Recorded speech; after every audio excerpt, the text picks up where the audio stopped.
everybody. Welcome to another live chat session.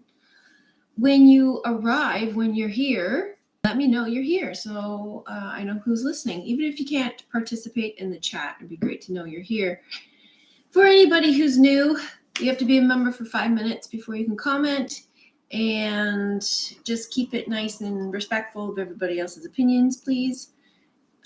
Discussion points, we just start off talking about whatever topic I've put up on the screen just to get us going, and then we can talk about anything you want, whatever's on your truth, love, and minds. So yeah, and I want to cover just a little bit of kind of, I guess, housekeeping details about what's going on in terms of membership news. I created a channel in Discord. I don't know what's up with my light. Anyway, I created a channel in Discord for members only. So if you are a contributing member, please send me a private message.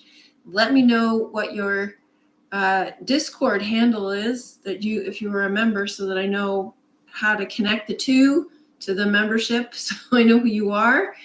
And then I will add you as a member to the Discord. And also within the membership site, I created a forum.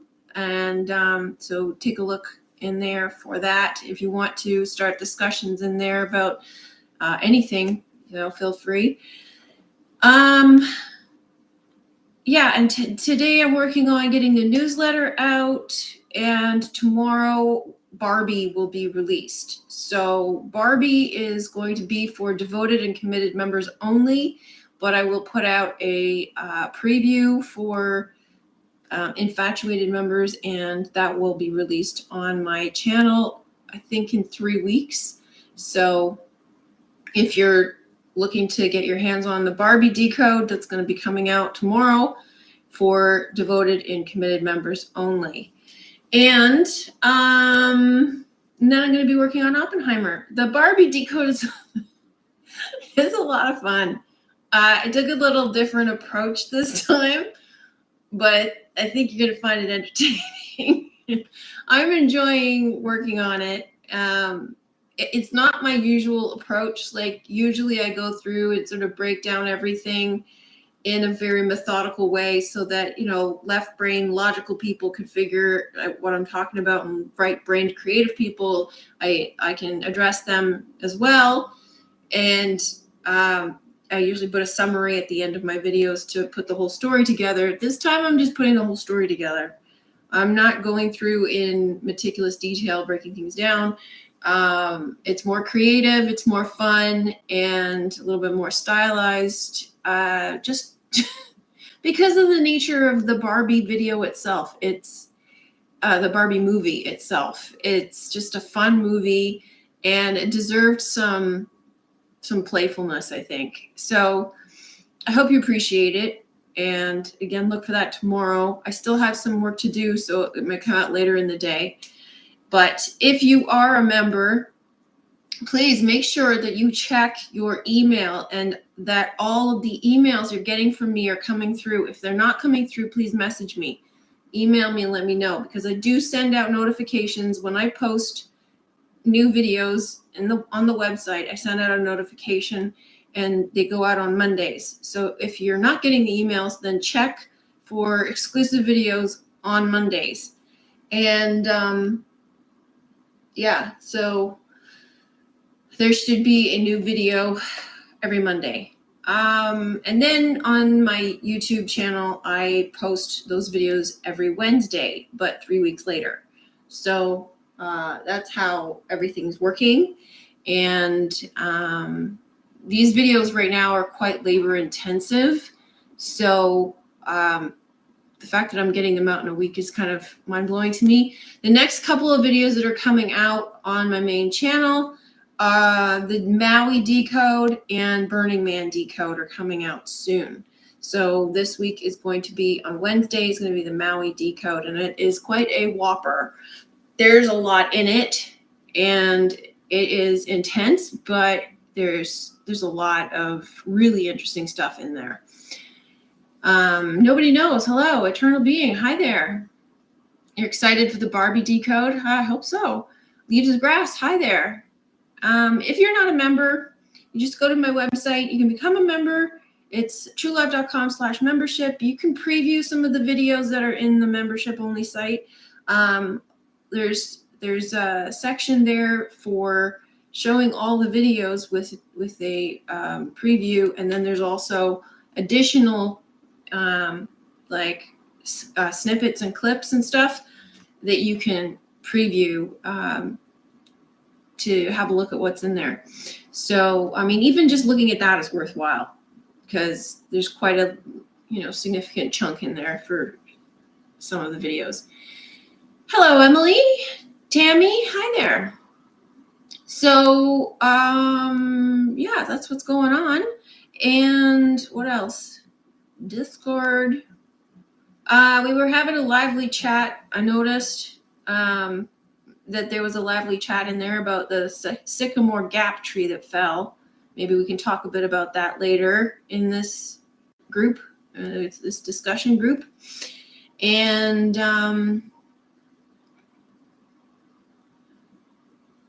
Dr. Juan 4R, got a free time, having just eaten and watered plants, can wait until tomorrow.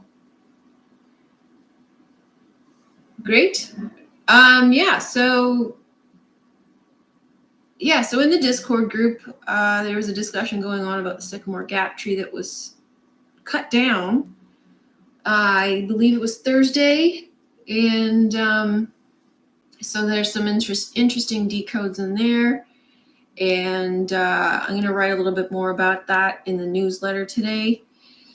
So quite a bit going on, and as far as like news going on, there's not a whole lot this week, which is interesting. It was kind of quiet.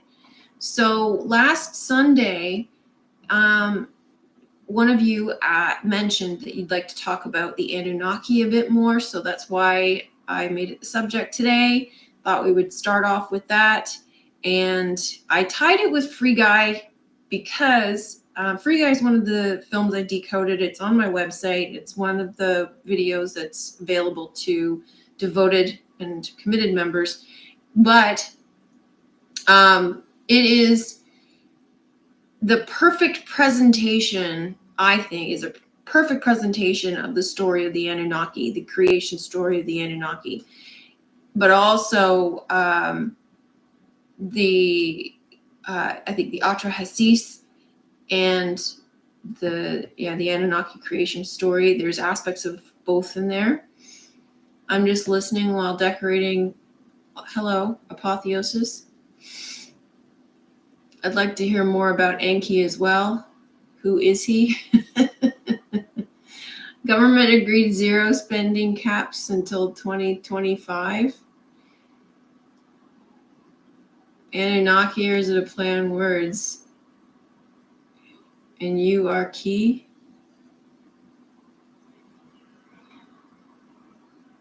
The Anunnaki is, here's how I perceive the Anunnaki based on, all the research I've done, how I perceive things. So all of the gods are basically, they're all the same, and they have sort of, some of them have split and some of them have joined over the years. I guess you'd say years, but like over the eons. And so they just have different names with the different ages. But as you know, through syncretism and through through your own research, you've recognized that there's a lot of similarities across a lot of these gods. So the to me, like, the Anunnaki are the original gods. They're the purest form, as far as I think, as far as I can tell. They're the purest form, and is the simplest way of looking at the gods and their stories, because they're not as diluted or split. So, for example, Anu is the god of heaven. Anu means heaven, and the word Anu, it ties directly into Uranus. So Anu is Uranus.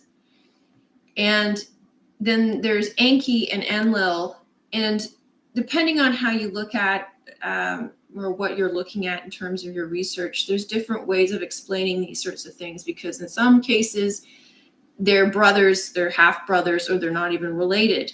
So Enki and Enlil are essentially half brothers.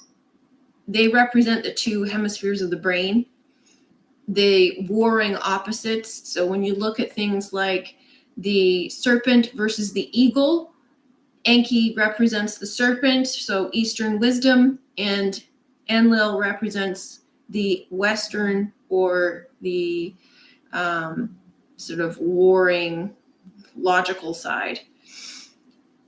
So it's just, again, everything is connected, everything is one. So this is why there's overlapping.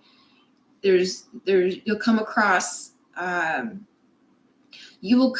information and think that, okay, well, in some instances it looks like Enki is Yahweh, or in other instances it looks like Enlil is Yahweh. There's no clear-cut division between any gods. They all overlap because they're all connected. So, we're all one, right? But in the sense of clarity and understanding, so you can't really separate them and say, well, that one's evil and that one's good. They're all connected. They're all necessary and they're all connected. But in terms of understanding how they're connected, I hope I'm being clear. If I'm not, please just ask, because it's a lot to cover. It's a lot to try to explain. In terms of understanding how they're connected, I try to keep it as simple as possible in terms of divisions, because that's how people understand it, because it starts to get confusing when it starts to overlap. But they do overlap. So, somebody saying like, this god is this god and this god is this god, there's some overlap there, so it might be true. Some people are just completely wrong, but whatever. But in a lot of ways, the best way to understand it is it's like aspects of because everyth's mirrored. So, there's this, and then you have the mirror of it, and so it's the same but different. So it's this and the reflection of it, or this and the absence of it, the negation of it. And so that's why Enki and Enlil are half brothers, because they're related but they're not. So it's it's like polar opposites kind of thing. So Enki is given the title of the father of humanity. He and Ninhursag were credited with creating humanity. The way that the story is told, it is reflected in Genesis. The Anunnaki stories can be found in the Bible. All the stories of the gods can be found in the Bible. So they're all allegory, but they're all told in different ways, but it's all the same story. So Enki and Ninhursag are in Free Guy as Keys and Millie. And the simulated world that Guy is in, Guy is man, and he's man with the potential to rise, so he's Adam. And so he is their creation, but he has the opportunity, the potential to rise, because he was implanted with the chakra system. And so the chakra system is the bridge, the rainbow bridge that bridges the gap between humanity, the physical world, and heaven. So heaven and earth. Anunnaki is those from heaven to earth came. It's the bridging the gap between heaven and earth, which makes you the illuminated ones or the shining ones. So they're also called the shining ones, and that's why the Anunnaki are you. But they're only you after you have bridged the gap. Because once you remember who you really are, you remember that you are an Anunnaki. So, and this is partly what I've been telling you through my videos, is starting with Johnny Depp and the revelations that he has brought forward, is that you are a specific God. And your story is being told again and again and again. And so, okay, so there's the creation of mankind. And they say that man was created on a potter's wheel. Like the potter's wheel is the torus. The potter's wheel is the fabric of reality. So it's created out of the same material as the reality. That's how I interpret it to be. That's essentially what it says in the Bible. So, man was created from the dust of the earth. The dust is the matter, is the stuff of the earth. And that's why it goes back to the stuff of the earth. So, there's two creation stories, right? Because there's two worlds. But also there's two types of beings here. And so the type of being that we look at with the elite are inverted from us. And I don't have all the answers as to why or anything like that, but I do know that the reason they're inverted is because there needs to be some sort of visual representation to identify who's who. So to them, we're inverted, and to us, they're inverted. So the way I interpret it is that they're from the other world, or they're reflections of the other world. So, we've created gods above us, right? So we're originally the Titans. We're originally the Anunnaki, and we fell in consciousness and forgot who we are. And we created gods above us, and we gave them authority and power over us. And now we have to remember who we are so that we return to our original state of the gods, of the Titans, of the Anunnaki, and remember who we really are so that we can restore our power, right? and know who we are. So the things that we have given authority to is all an illusion. So, where am I in all of this? There's just so much. Let me get some of these chat comments here. Government agreed. Okay. My daughter saw the Anunnaki carvings in the Louvre last week. We were discussing last night. Oh, cool. Apotheosis, I'm moving furniture around, so we'll comment if spirit leads me to. I always wanted to ask your thoughts on animals. Are they gods or different from us? Kind of an aside, but I personally think animals are separate. Like everything is the same, but I don't see how people think that we can reincarnate as animals. I don't personally see that we can, because when you create, if you're a creator, animals don't create. If you're a creator, you create man in your own image. So you're creating people, because that's how you perceive the world. So the whole point of us being here is to rise, is to remember who we are. And if you're an animal, you can't do that. So the things that you need to go through in ascension, you cannot do as an animal. So also, there's several people who say animals are not sentient. They're aware and they're conscious, but they're not sentient in the sense that they are self-aware and that they can change or evolve in the way that humans can. So animals are very different, but we're all made of the same stuff. So you wouldn't say that you are the same as a sofa. You wouldn't say that you're the same as a pillow, but we're all made of energy. I have a hard time with the idea that we start off as plants and then animals. Yeah, I don't agree with that either. I also have a hard time with the idea that animals don't have souls. Well, look, a lot of people have a hard time with a lot of things in the truth, and I think animals, if you want to think that animals have souls, like I don't really know whether they do or not, but I don't think that they are able to rise, and they're not self-aware. So they're conscious beings, but they're not sentient beings. So there's a difference.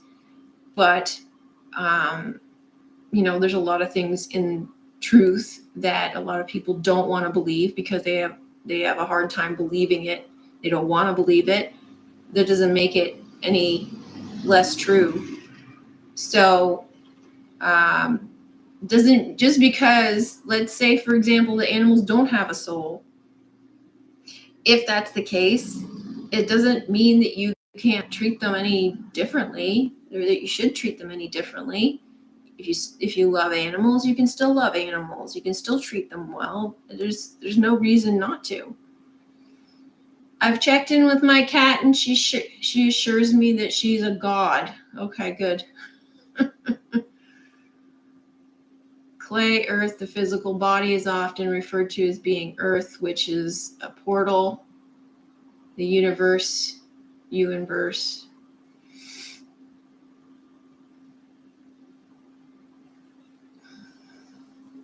Yeah, well, Ixie's having a nap right now, but usually Ixie, she likes to tell me that she's in charge, and that, she knows all the secrets of the universe. So, I mean, it's in her name, right?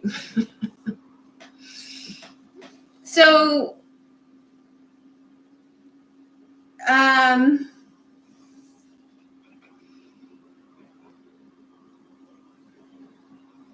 I don't know. I mean, I know I was sort of zipped through all the Anunnaki stuff, but it seems like everybody's kind of moved on. But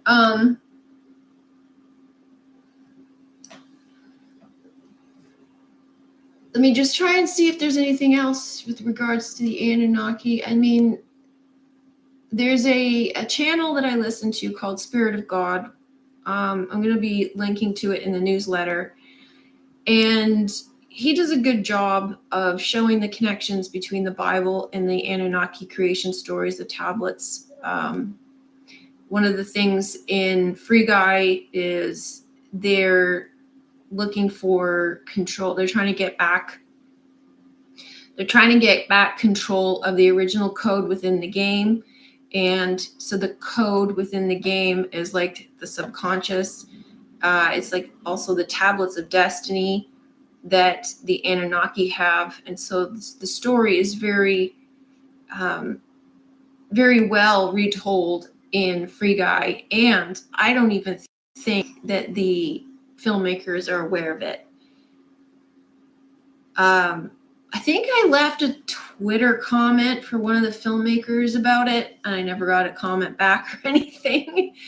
But when I mentioned it somewhere, I forget where it was where I mentioned it. I mentioned that it was based on the Anunnaki, and somebody laughed at me. I think somebody had done a Free Guy decode or something, and I mentioned that it was based on the Anunnaki creation story, and he laughed at me. And I'm like, okay, well,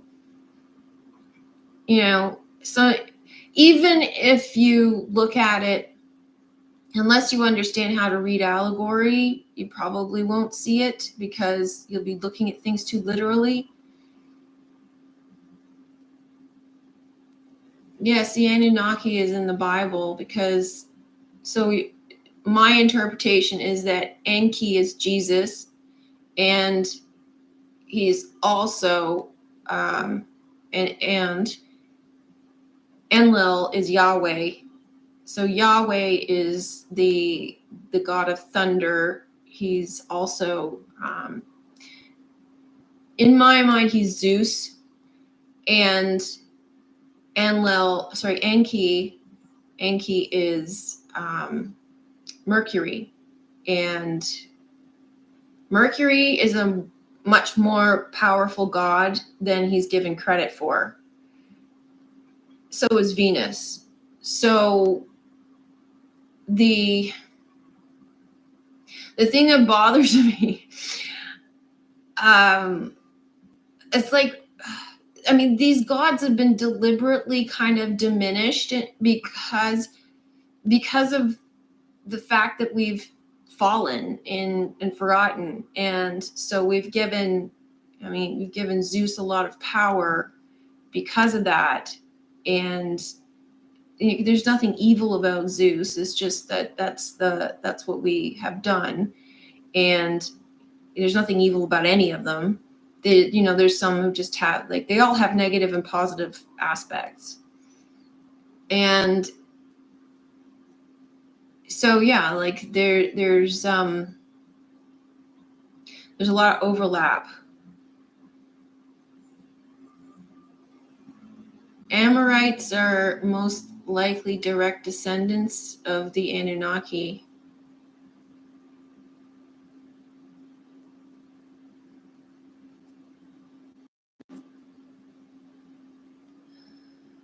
Free Guy was loaded with truth, yes. All the gods are AI. What do you mean by that? What do you mean all the gods are AI? What's your question about the Nephilim, Rainbow?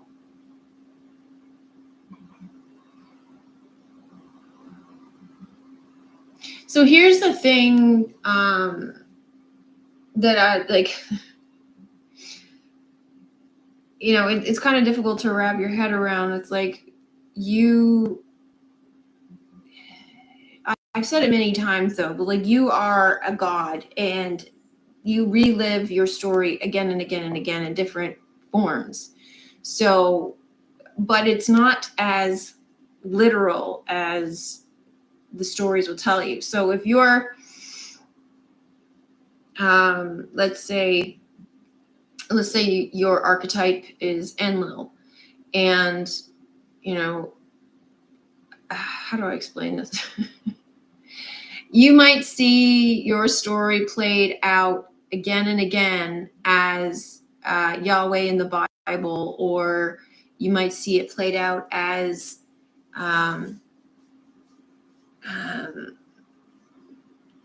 Zeus, or in Free Guy, he is what's his name? Starts with an A. I can't remember his name. Anyway, he was the guy who owned Tsunami. He owned the company Tsunami. And so, like, the tsunami is the flood. So he is the one who wanted to destroy the world. He was angry and he wants to destroy the world. So he started to smash the servers that started to destroy the simulation.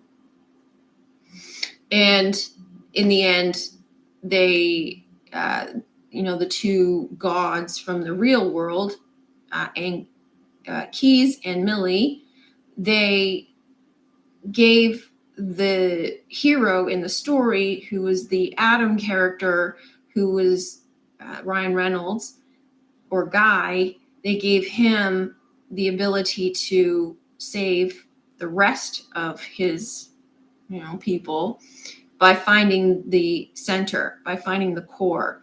And so he had to find the original code in order to restore the land of Free Guy, which ended up being a whole new game.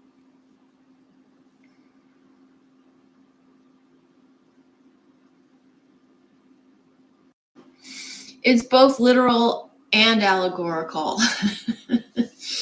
I mean, I see it as literal, but I guess because I'm looking at it through allegorical ways, it turns literal for me. So, in the sense that it's literal, that there are literally people who are incarnated as these beings telling that story, it literally happened, but did it literally happen in that way? Not necessarily. It could have happened. Like if you look at Free Guy, to me, that's a literal retelling of the Anunnaki creation story, but it is told in a different way. So it is actually allegory. So to me, it's both allegory and literal, because you're looking at, the story of Free Guy, where they created man out of their own image. They created these technological beings within the simulation. So it's a direct reflection of themselves in a mirror world, which is through the screen in this simulated reality. And there's players on the other side who are toying around with them and playing with them. But then there's also the AI characters within the game who are NPCs, and they make the situation or the world seem real. So the way that the story is told is, let us make man in our own image. That's pretty literal. Then they say that man was created on a potter's wheel. Well, they wasn't literally created on a potter's wheel, but when you take the meaning of the potter's wheel and man was created from the dust of the earth, well, he wasn't literally created out of sand or dirt, but he was created out of the material of the earth. Then yeah, it turns into literal. So to me, it's both literal and allegorical. But if you look at, say, for example, some of these stories, like say, for example, you got the tablets of destinies. In the Free Guy, the tablets are represented by the servers. To me, again, that seems literal, because a tablet is a solid surface that contains data. So that's why I look at the servers as the tablets. But some people would say literal translation of tablet would be a rock with carvings in it. But there are many ways of looking at what a tablet is. I mean, I'm talking to you through a tablet right now, which is an electronic device. And so there's many ways of looking at what a tablet is. So if you're looking at this one story being told again and again and again in many different ways, there's many different ways that it can be shown, both allegorically and literally, as man's creation story, and still be the same story.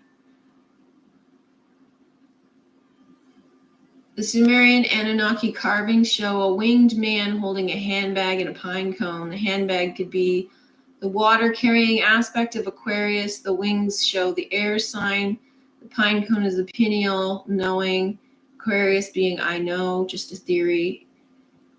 But then those days, they didn't, if we're talking in terms of time and back then, what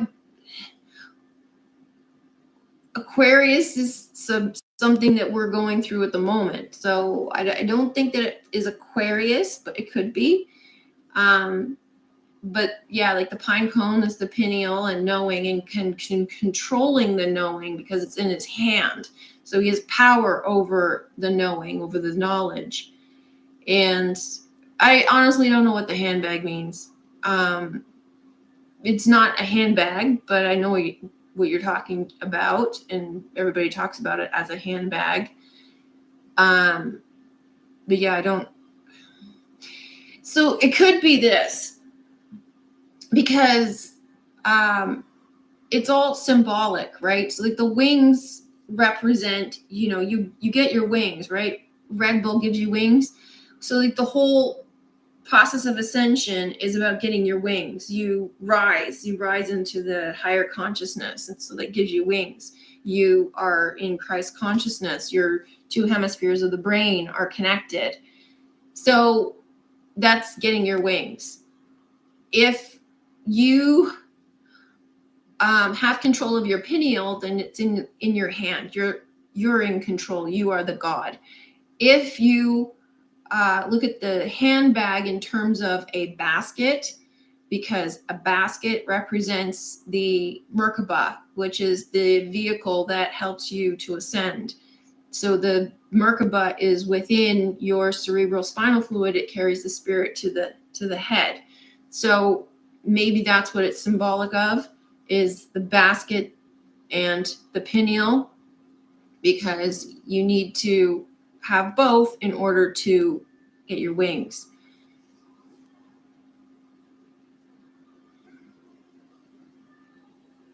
They talk about Nephilim in the Bible. I wondered if that's their word for Anunnaki. I always get Enki and Enlil confused. Enki means, Enki is there's a god missing, and I forget who he is, but anyway. Enki is the god of earth. So Ki is earth and water. So he's the water god. Water god is the cerebral spinal fluid. So he is the middle god. He's actually given the attributes of being Enlil's half brother, but he represents the middle pillar. He represents the knowledge. That's why he's connected with the serpent energy. He is the middle pillar, but he's also connected to the other half of the brain. So that's why he's given the title of brother, half brother. If you look at Westworld, there's perfect representation again of the Anunnaki creation story in Westworld, which I am going to do a series of once I finish what I'm working on now. But you can see that there is Enki is represented by, oh God, I can't remember their names anymore. So there's the two men who started Westworld, and the man who works closely with Dolores, the black man, he's Enki. And then Enlil is represented by, oh my gosh, the British actor, what's his name? I can't remember now. Anyway, Enlil's represented by him. So those two brothers are Enki and Enlil, and this is why that they are perceived to be warring brothers, right? So that story is really good in showing the Anunnaki story. In terms of Nephilim, Santos Bonacci had a good explanation of Nephilim, and so the Nephilim are the fallen ones, which they're associated with being the fallen ones. And so if you can associate it with the Anunnaki in the sense that they are the ones from heaven to earth came, so they fell from the sky to earth, right?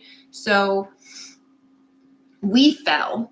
So the fallen ones are the ones who came from the upper world to the lower world, who fell in consciousness. And the ones who rise are the Elohim. They rise, they become enlightened, right? So you connect with your El.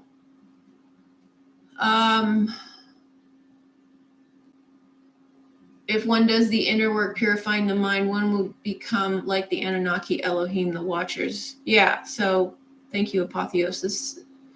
Yeah, so the Nephilim fell, and then the Elohim rise.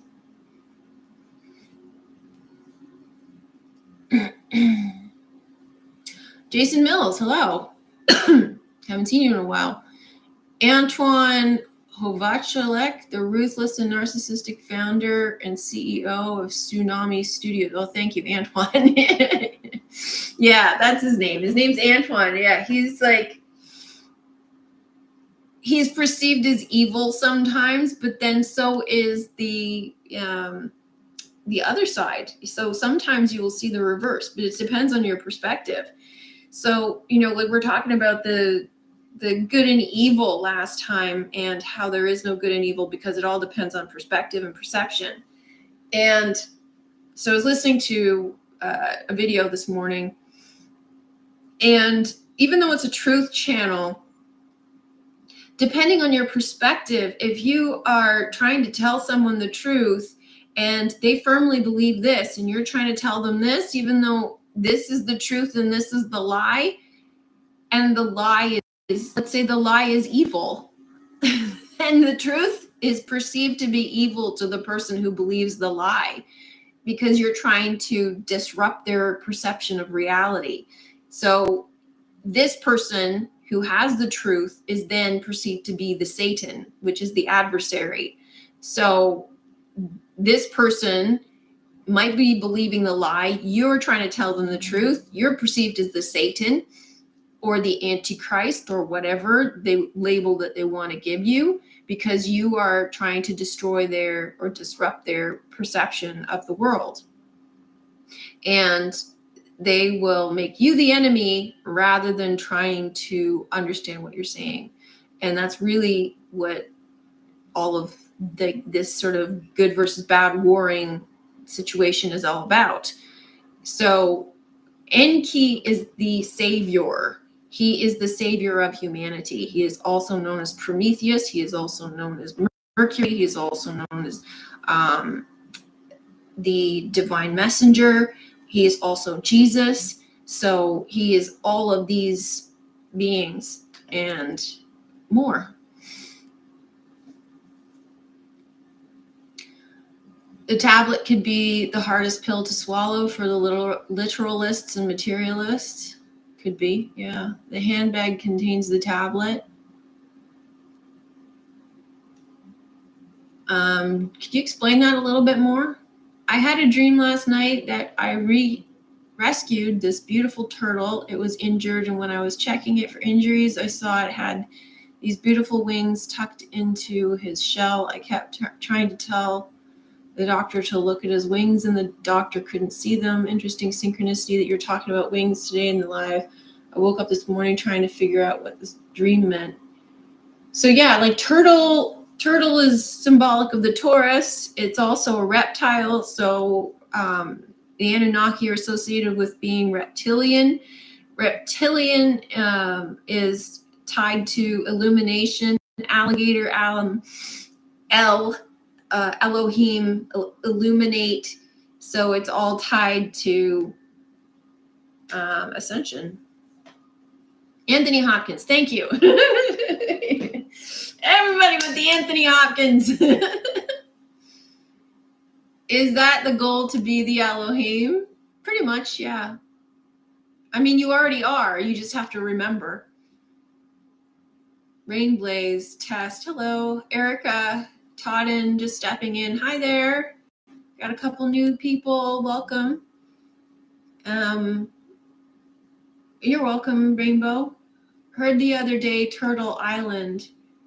That's really cool. So I was getting the synchronicity of alligator the last couple of days. The heart is the emerald tablet, green. Yes, thank you. The Emerald City, too.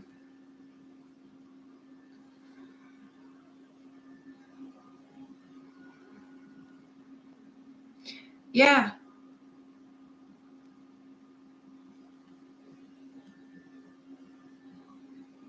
There's a lot of different ways you can look at it. I swear my higher self or whatever is trying to make me remember with all the synchronicities, but I don't know what else to do with it other than to acknowledge it. Well, it's interesting you mentioned that, because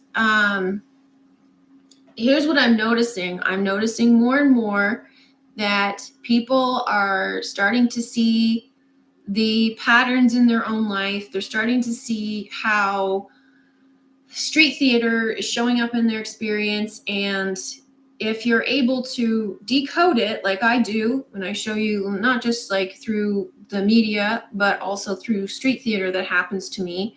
I've said in many videos, several instances of street theater that I've broken down. And I have another instance of street theater, which I think I'll share with my members privately.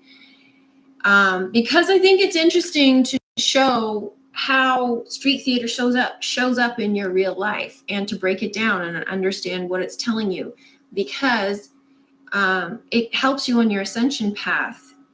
It tells you not only that what's happening out there is directly connected to you, but it tells you where you're at in your ascension path so that you know what to do what you need to work on. So it will give you feedback on where you are. And so I was talking with a member, also a friend of mine, and we were talking about some street theater that he was experiencing, and going through it all, realizing that this is the message that he was receiving, and this is what it's telling him, that he's got to work on this. So it's incredibly helpful if you're able to make those connections and you're able to decipher what the reflection's telling you. So yeah, like that I think is something that I would really love to work on within the membership site. Once there's a healthy number of people who are interested, because I want to be able to have these types of discussions to, kind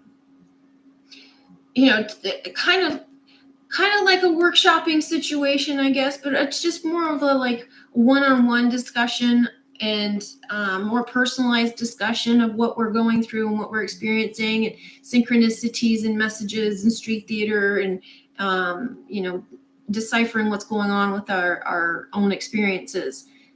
I think that that's really important. But there have to be enough people who are interested in that, and who are seeing that is relevant to them, in order to make it worthwhile for anybody.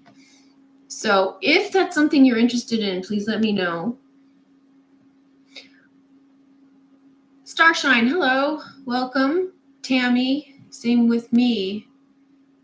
Lana, hello. We just had a woman found dead with a 13-foot alligator. Oh dear. That's funny that you say that. I mean, funny, I'm in terms of like a coincidence, not funny, like laughable, but because so on Friday, one of the synchronicities I had, my dad said, for some reason, he said something about an alligator eating someone, and then the TV said it a few minutes later. So now you're saying an alligator eating someone. So and that's another thing I'm noticing, is like the synchronicities are crossing over. It's like there's quite a few people are having the same sort of synchronicities. I noticed that the X-Men Apocalypse movie, a mutant called Apocalypse, said one of his names is Elohim. Wow, that's interesting.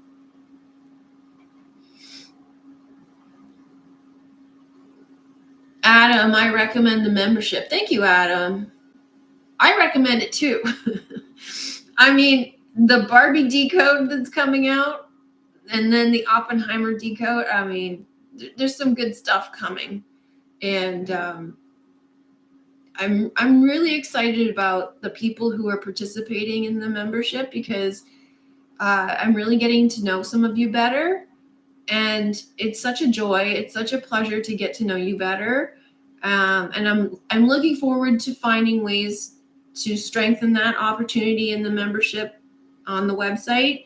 So, but like I said, like a lot of people are very shy. A lot of people don't want to be the first to, take the leap to say anything. So once the numbers build a little bit more, and, there's a little bit more engagement in that area, then we'll be able to strengthen that opportunity. The Anunnaki handbag is simply the bag for carrying a tablet, a device, no different than a PC. Well, that's a bit of a stretch. Is there evidence for that? I mean, it just shows a bag. It doesn't show what's in it. And we're talking about like thousands of years ago. The street theater reveals so much, in that it is reflecting something that guides us if we recognize what is being shown. Yes, exactly. Reverend Galileo, hello. Welcome. Oh my gosh, I spilled water on myself. I'm glad you can make it.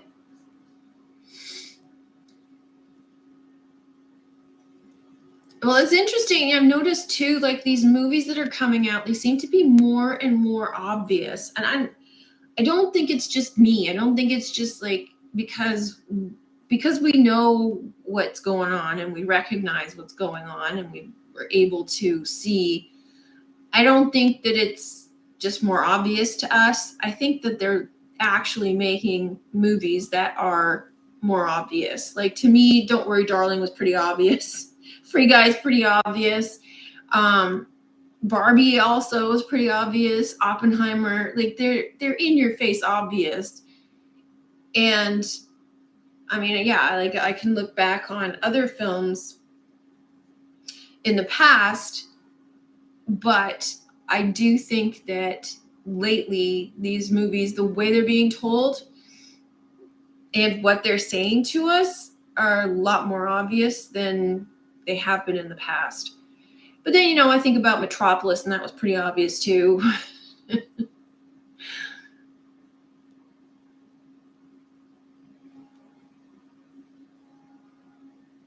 So, question. Who's been watching this series I've been putting out about the woman on the plane? The Tiffany Gomez story, the Tom Cowling story. Who's been watching that?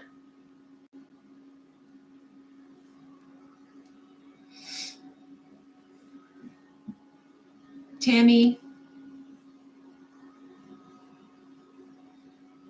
Stein wins?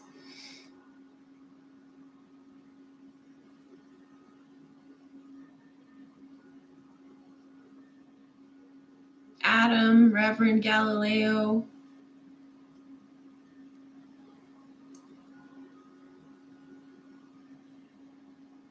So I wanted to know if there's anything that, like, is it clicking? Is it connecting? Is it obvious? Wilfie, hello. So, like, is it making sense? And are you seeing what I'm seeing? Because I had a comment which was very helpful, because a new viewer said, you know, he was on the fence with the Tiffany Gomez part, but when the Tom Cowling part came out, I started to see what I was talking about.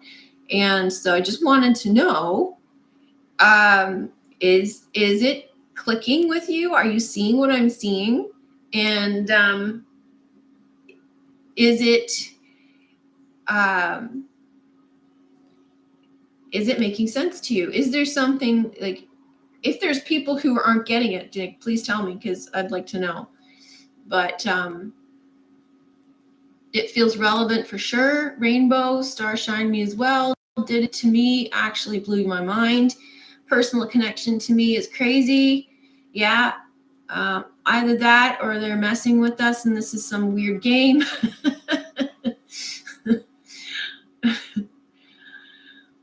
Yeah, I can understand that perspective for sure. Yeah. I mean, yeah, like so what about it blew your mind, Tammy? Was this on the membership? Yeah, but I also released it on the main channel. I've released the Tiffany Gomez and the Tom Cowling. So there's been 3 episodes released so far on the YouTube channel. So there's 2 episodes associated with Tiffany Gomez and 1 for Tom Cowling. And then I have 2 more videos that are still on the membership site that had yet to be released, which is 1 on Maui and 1 on Burning Man. And those are coming out shortly. So you didn't see it in your feed. Well, that's disappointing, but they're there. I release videos now every Wednesday. So if you don't see a notification from me, every Wednesday I release a video, so look for it. Just how you point out the connections and the meaning within them. But I get it on the main overview. Yeah. For me, I resonate with Tiffany. She feels like a reflection. Oh, that's cool. See, this is awesome. So you're starting to see yourself in these stories. That's fantastic. Yes, been watching the Woman on the Plane story. I would know nothing of it except through your excellent decodes. Thank you. And the common sense, like how the press treated this. What do you mean by common sense, Tammy? How the press treated it. Yeah, like the way that the press treated it is very weird. The polarity between the guy and the lady correlate. Enjoy the decode. Thanks, Stephen. Yeah, like showing her house. Yeah, showing her house and everything. Yeah, like to me, when I saw this story, it just blew me away that I was seeing what I was seeing. But putting all the pieces together, and so yeah, like I don't know, did you see it beforehand? Was it obvious to you when I put it out, or was it like, hang on a second, like what is she talking about? And then when I put it out there and you saw the video, then you're like, holy, I understand now where this is coming from.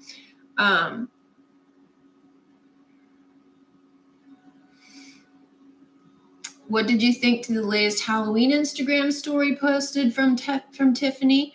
I didn't know she put one out. I'll have to have a look, because from what I'm seeing, her posts are all cryptic and coded, and they look like AI to me. I think Tiffany Gomez is AI. I don't think she exists. I resonated with both versions of her. That's cool, Rainbow.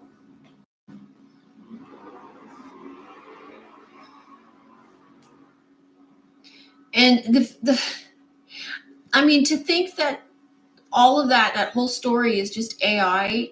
I mean, there might be a person that exists, but like half of it might be AI. Because like the original Tiffany looks pretty real, but the other Tiffany just looks fake, and all their pictures look fake. So yeah, the original, there might be a person, and then they take an AI version of her and they're fucking with us. I admit I'm mostly slow, but after you pointed out the synchronicities, I was like, wow. Yeah, okay, I'm glad you saw it. I mean, it's not necessarily going to be obvious to everybody right off the bat, but at least if you're able to see it after it's pointed out. I was so programmed I never paid attention. Now you are. Cool. I'm glad you're paying attention now.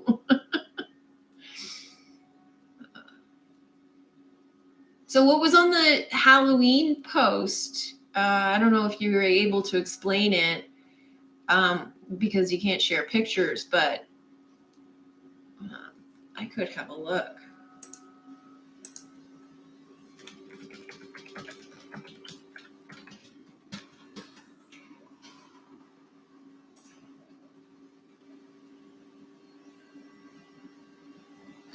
I don't see anything here.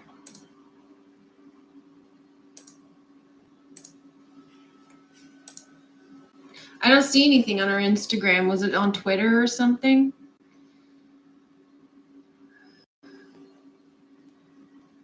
The one you call an AI version is the Tiffany I would like to be, so poised and together. Yeah, I mean, it's funny. Her story is so interesting to me because, so the original Tiffany, all the men are gaga over the original Tiffany, but in real life, if they actually had to be with that Tiffany, I don't think they would be able to handle her, because she's very outspoken. She knows what she wants and she doesn't give a crap about anybody else. She's not going to she's not going to play nice, you know?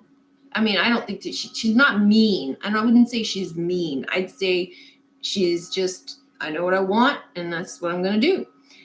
The other Tiffany, the more demure one, the men are not so keen on her, which is, this is just what I'm seeing in comments. But they're solely going on her physical appearance. which I find interesting. They're not even looking at her personality. They're looking at her physical appearance. It's like they like the original one because she's not wearing so much makeup. And the other one, she's all dolled up. And they don't like it so much. But her personality is more controlled. It's more professional. It's more reserved. It's more demure. It's more respectful. And most people would want to be more like that. Whereas the other Tiffany, she's like, get the F out of my face. Personally, I kind of enjoy. Like, I like both Tiffany's. I don't have a problem with either one. I think what I like about the first Tiffany is the fact that she knows what she wants and she speaks her mind and she, doesn't care. It's like, I'm not staying on this plane. Get me off this plane and the consequences be damned. So, but, somebody like that is a handful sometimes. She's not going to be like that all the time, but you know what I'm saying. What happened with Tom? Any updates on him? Also, some other strange things happen on flights around the same time, right? Steinwinds. Tom, nobody's heard from him since. Nothing. I think he's still in jail. So, yeah, I don't even know if that's real or not, but it is very suspicious. Nobody on his side has come forward. None of his family. The only person that came forward is the coach or manager. It's all very strange. So, yeah, it's just weird. And he hasn't been heard from since. But yeah, there have been a lot of strange things happening on flights. That one channel that I was looking at for updates, because he's a little sensational, but he's truth-minded in sort of more of the conspiracy camp. But I liked his approach, and he was keeping tabs on the story, so that's essentially why I was watching his channel. And it was entertaining, but he was keeping tabs on the story, so I follow his stuff. And he talked about a lot of other plane events that were happening. It could be also a little bit of skewed perspective because of the fact that he's focusing on it right now. So he's pulling out all of these weird stories, which kind of gives the impression that there's more of them. But he also did point out that there was a number of stories of people seeing things in the air in planes. Now, who knows? Maybe people have been seeing things on planes for decades and we don't know. But yeah, he's pointing out a lot of this stuff, and he's keeping tabs on it. So if you're interested in that sort of thing and you want to go check that out, his channel is Minutes of Horror. And like I say, he's a little sensationalized because he's a bit of an entertainment site, but he's pretty good at what he does and he's pretty truthful. Like, doesn't try to, he doesn't make up stuff. He might get a few things wrong in the sense that he's misreading things, but he's genuinely trying to put the truth out. So he's not lying to you, and I don't think he's a shill.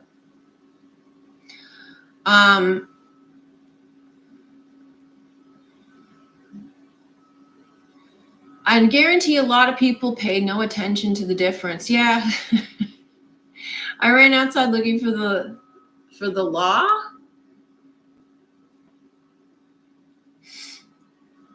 What do you mean? Oh, do you think someone's after you? Is that what you're talking about? Rainbow, super interesting to say the least. Plain Tiffany, I felt in my soul. AI Tiffany is like the other side of the coin. That's awesome. I'm glad you guys are seeing that, because that's how I see her as well. And that's the whole story. Like the whole Decode story is essentially about the divine feminine, the two sides of the divine feminine, and you have to merge the two. So have you ever looked into numerology? I'm curious what number you are. I have. I don't remember what number I am. I don't put a huge amount into numerology.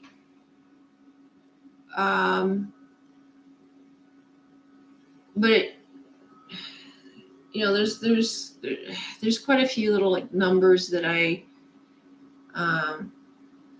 look at. There's a few numbers that are repeated in my my life, and they have significance. 4 shows up a lot, but it also depends on the context. So like your home address and the number that you live at, if you take a look at the places that you live, the numbers, the names of the streets, you should see a pattern. It should be revealing. It should tell you, who you are, basically. I heard of a plane evacuated because of explosive diarrhea. Yeah, he covered that story. I didn't watch it. I didn't get into that story, but yeah, I've heard of quite a lot of different types of stories about planes lately.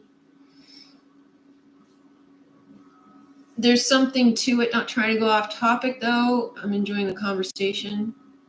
Oh, you're welcome to go off topic if you like. But yeah, I have looked into numerology briefly. I think I don't know. From what I have looked at, it didn't really reveal all that much to me. But maybe the sources weren't that great. I don't know. There is not one day I do not see the numbers 44 or 144. Cool. I live at number 33 and the postcode is 11G.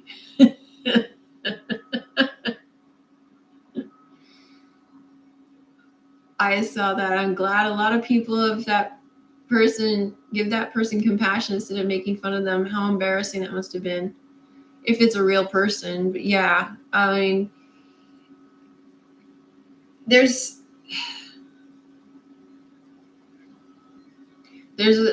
it would be embarrassing for sure.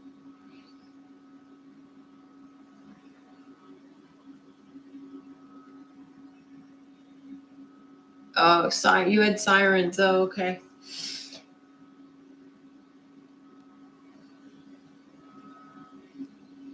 Yeah, it's I'm a 33 life path number. Cool.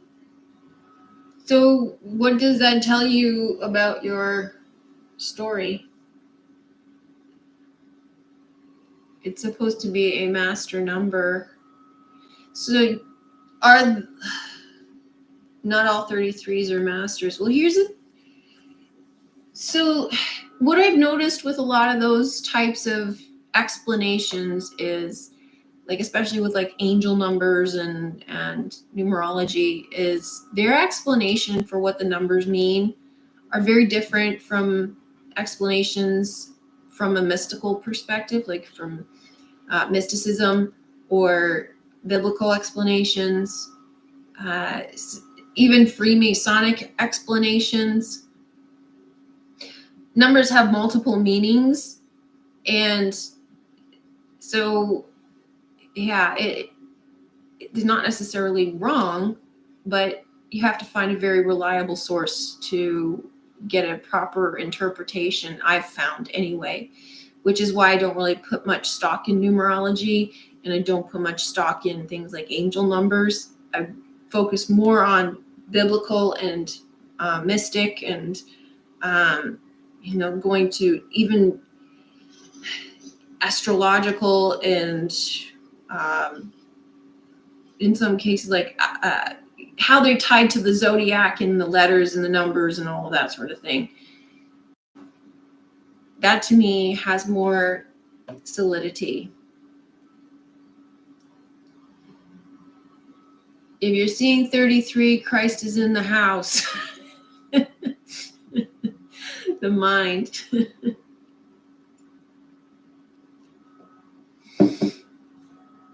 me make sure I have all the chat in here.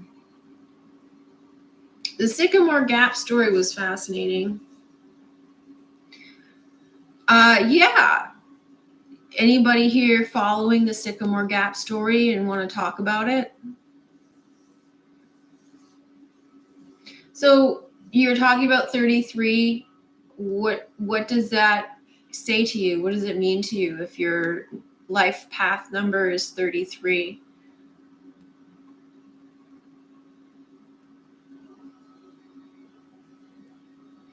When I read on a 33 life path, it matched my life. That's why I think there's something to it, although I may not be a master because I do feel blocked by a lot of my struggles.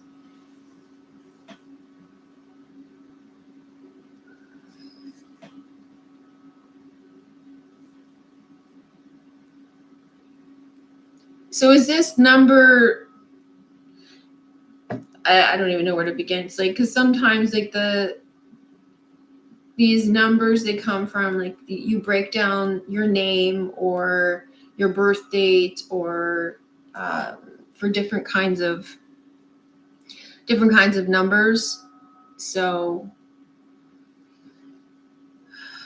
I don't remember where life path comes from. Life path goes from your birthday. Okay.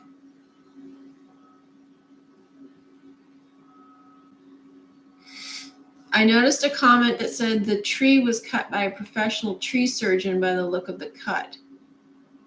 Well, that's interesting because they're saying that it was cut down by a 16-year-old. Like, how? There's no way a 16-year-old knows how to cut down a tree like that.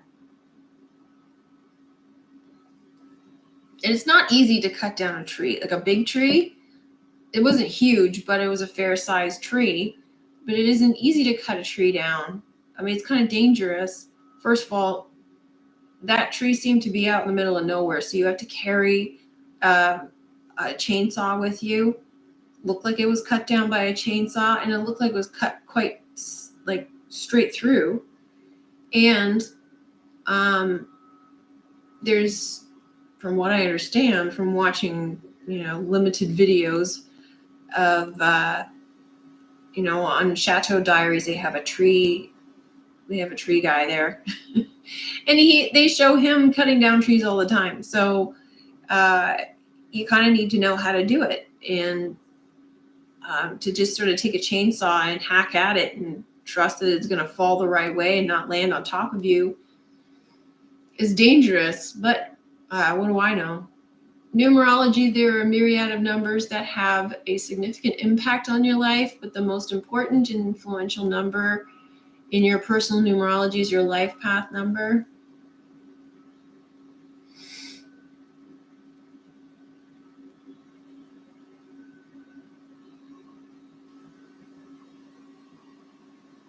Okay.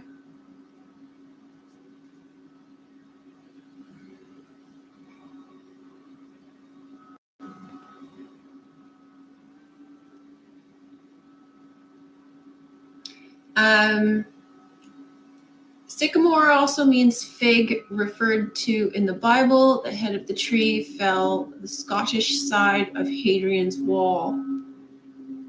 Life path number represents who you are at your core. The person you are spending this lifetime learning to become is derived from the numbers of your birth date and influences you your entire life. Cool.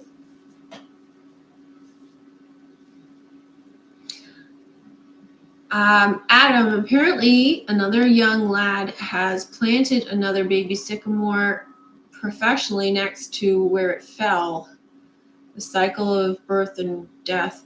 So, like, how do they know that it was done by young people? I know they arrested the guy.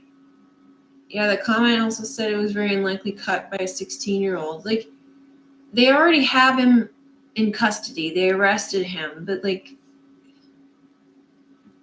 I don't know. It's weird. How do they know it was him? Did they see the guy doing it? Like they caught him red-handed? There wasn't a whole lot of detail. Baby again, yeah. Well, this was another synchronicity that I was having. Was mind-blowing. Last Sunday, somebody said something about exploding brain syndrome, and then a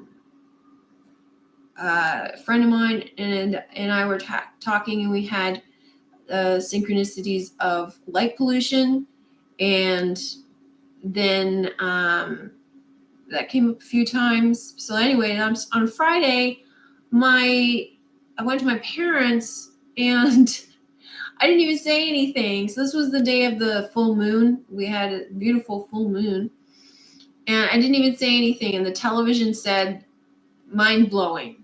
And so I asked my parents, how was your week? Both of them said, mind-blowing, in a sarcastic way, which was funny because they don't usually use that phrase. And then the TV said mind-blowing again shortly after that. So it was kind of weird.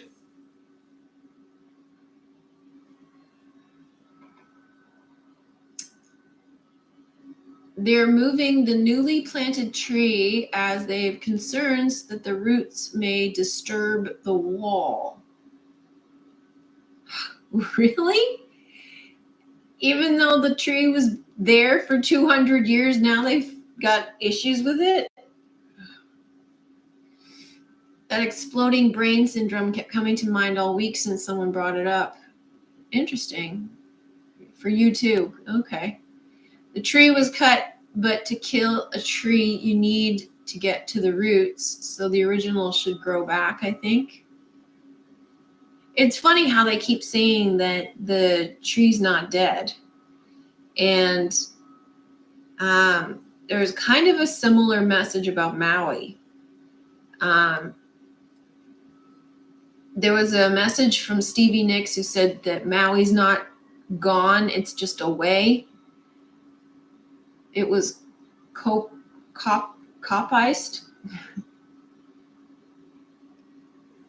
I've never seen a tree regrow if it's cut to a stump.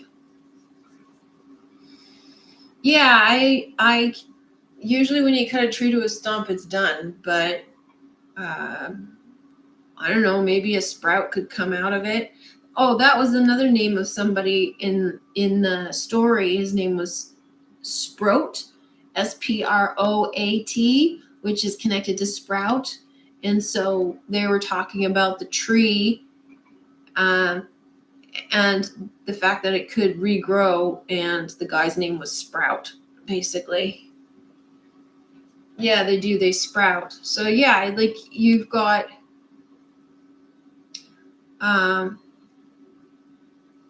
potential for it to regrow. But it is funny how they keep saying that it's going to grow again.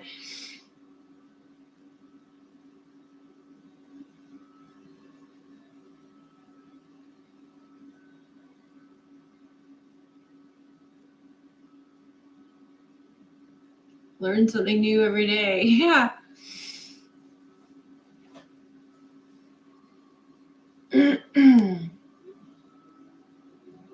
So yeah, like there's a connection to the fig tree. It's also connected to here's the other thing. So it's connected to the tree of life, or is it connected to the tree of knowledge of good and evil? Because those are two different trees. It was also on Hadrian's Wall. So Hadrian's Wall divides England into two halves, north and south. So that's this, the splitting the head from the body. Might also be related to New Taurus being built, rebirth. You mean Taurus as in Taurus, as opposed to the zodiac sign?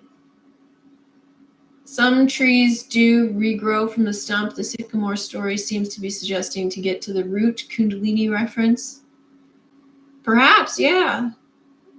Maui was also about the head and the heart. It was, yeah. Relationship between death and rebirth. Yep. And the word sycamore suggests Seymour Psi or synchronous story. Sycamore, some more six. Yeah, as you speak of the tree of knowledge, and we're talking about trees, I just get a notification that a YouTube channel called Tree of Knowledge has just uploaded a video. And then they don't upload regularly either. Well, okay, so like, is it Tree of Knowledge or is it the Tree of Life? Because they're two different trees. But yeah. And so it was also referred to as the Robin Hood tree. Now, if you remember, we were just talking about the Tiffany Gomez story with the Tom Cowling story and how the man in the green hoodie was part of the story, which was connected to Cowling. So Tom Cowling was the cowling is a hood. And the hood is the part that protects the engine of the plane. So we're talking about the plane of existence, or the engine being protected by a cowling, which is the cover, which to me is the fornix in the head. Because the thing that drives the car, the plane, or drives the human, there's two. There's the heart and then there's the head. So it's the protective engine cover. It's a cowling. Anyway, the tree was called the Robin Hood tree. So the hood, Robin Hood, is also the tree. So the tree, the vortex protects the inner divine light. If you've been watching Once Upon a Time, and there's a part in the story where they put two babies in a tree, and the tree's a portal, and it transports those two babies into the other world. And so those two babies are, one is August, who's the writer, and the other is Emma, she's the divine feminine. She is the savior.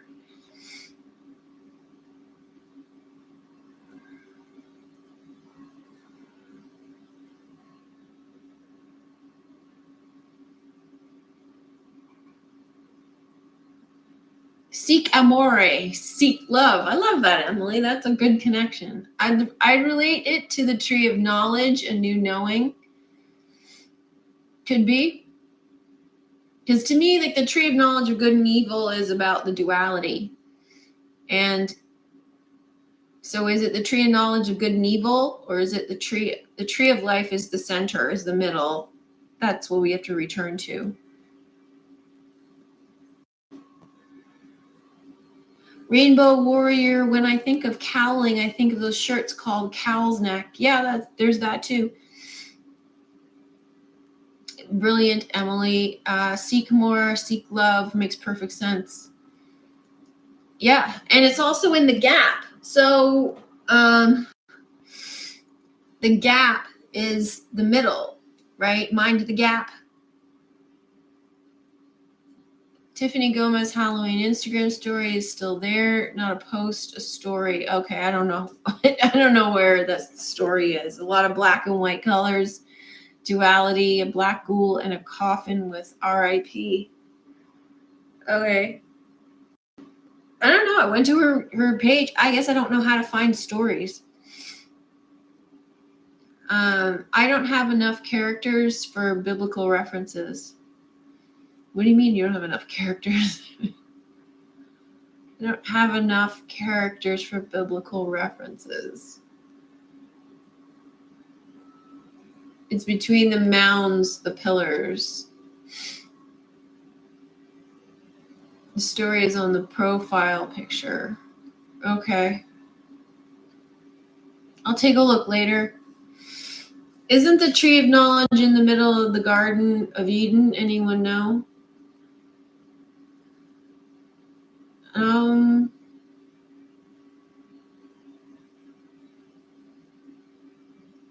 sounds vaguely familiar.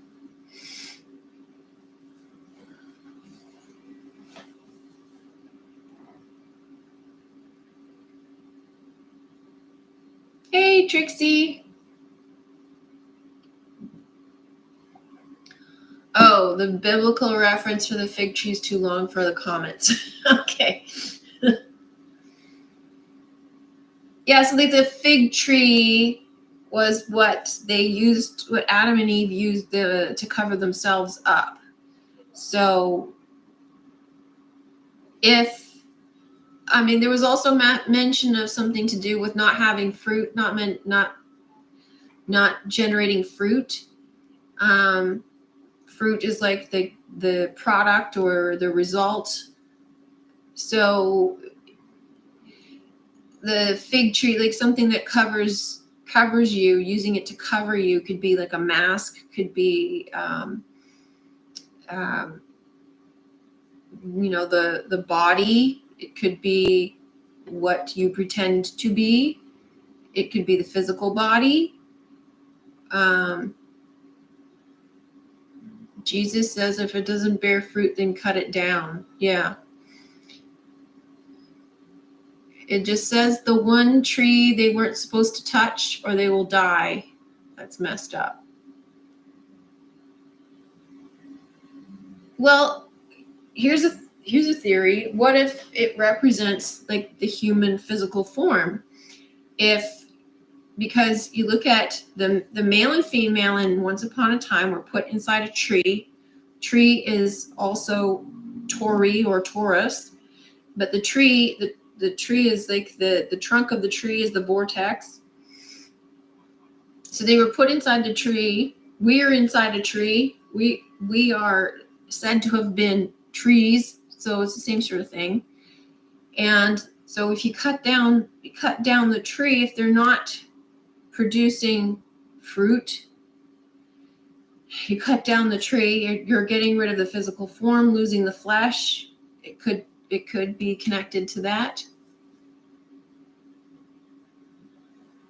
It's been 3 years since 2020. Oh, that's an interesting point. Yeah.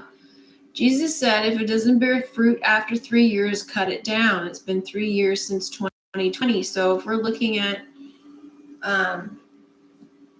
the tree of knowing good and evil, good and bad, yeah. Mind the Gap is famous announcement on the Northern Line at Bank Station and London Underground. Bank is also served by the Red Central Line, which is east-west.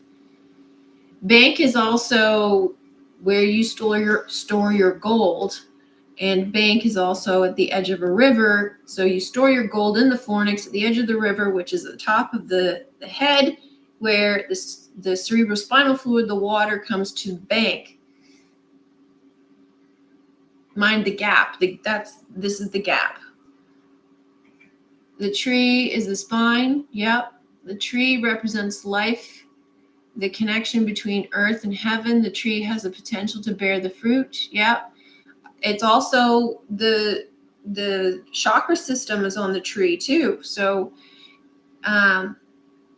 if you don't bear the fruit in that sense, if you haven't awakened yet, so we're looking at in terms of 2020, it's been 3 years, you haven't awakened yet.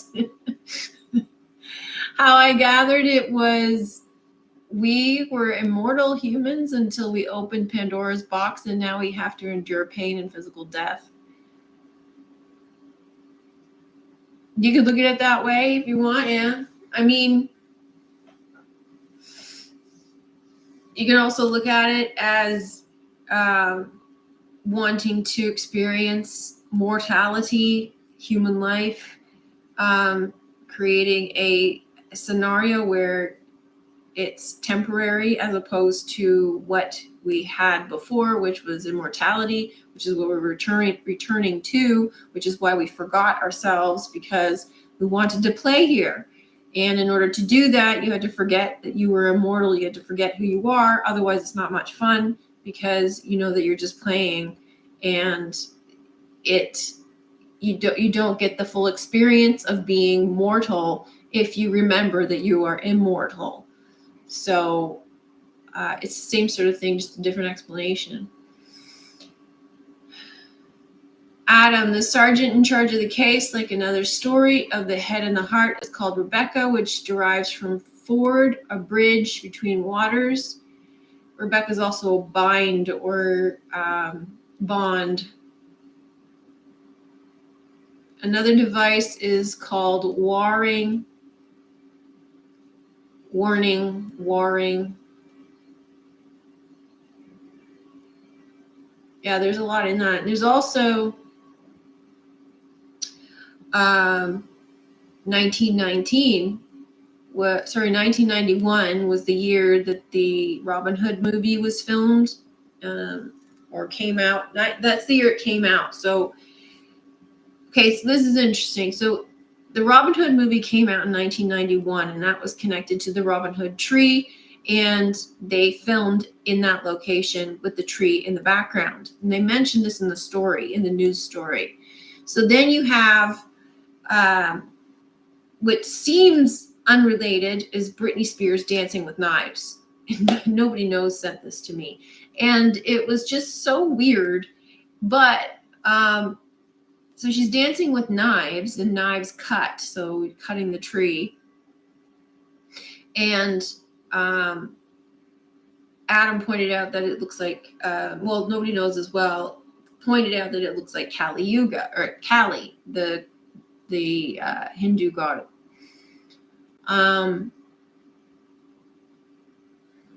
Another detective is called Warring. Okay, that makes more sense. So Britney Spears is dancing with knives, and so she's dancing to the song Enigma called Sadness. Sadness is the name of, is the meaning of the name Dolores. It's also the meaning of the name Ruth. And Ruth was the name of the woman in Barbie who created Barbie.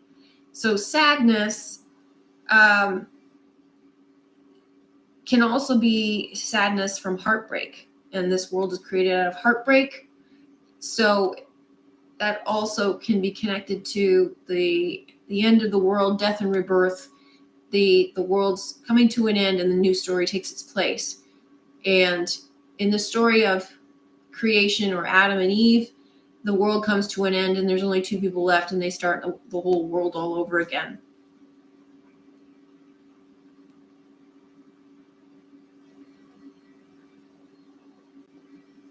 Ford connection was another name. Okay, yeah, that makes more sense. Yeah, Rebecca is band, to tie. Basically like Allegory, religion. I dreamt that I had the most perfect life. I never felt happier. Everything was going my way. And then I heard a voice that was almost upset or disappointed. And they said telepathically, what's the point? I was upset by that dream. I don't want to suffer or feel pain. She said they were fake, but those knives look real. Oh, you're talking about Brittany. Okay. Yeah. That's an interesting dream, Rainbow. Yeah, Brittany said the knives were fake. They looked real. The other thing is too, like, she looks a little bit crazy, and we know Brittany has a past of not being, the most mentally stable. She's had issues. So is she about to lose her mind? And the other part of it too is that she's her name is Britney Spears, and spear is referring to the middle pillar. And Brittany refers to Britain. So we're back to Britain cutting, and it came out a couple of days, I think 2 or 3 days before the tree fell. So it's still directly connected to that story. Yeah, she doesn't look too good. I'm kind of concerned about her. All roads lead to Rome. Amor, love, the heart. Indeed, they do, Apotheosis. I couldn't agree more. And Hadrian's Wall was built by Romans, right? And this goes back to the, that everybody, all the men are talking about or thinking about the Roman Empire. Spear of Destiny. Yeah, the Spear of Destiny. That's the third axis of the 3D world, which is the middle vortex. It's where the Romans stopped. Hadrian's Wall. Yeah.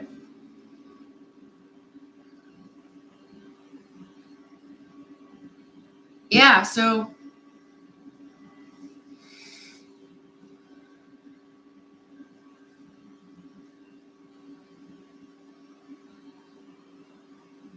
they lead to Rome or the Vatican.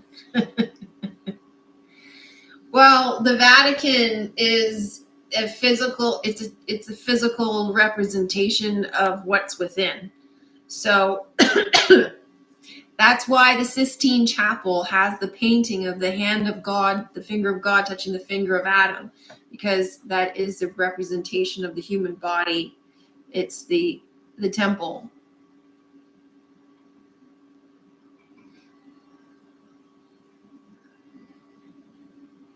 It's funny how I've been inside the Vatican. It's really beautiful.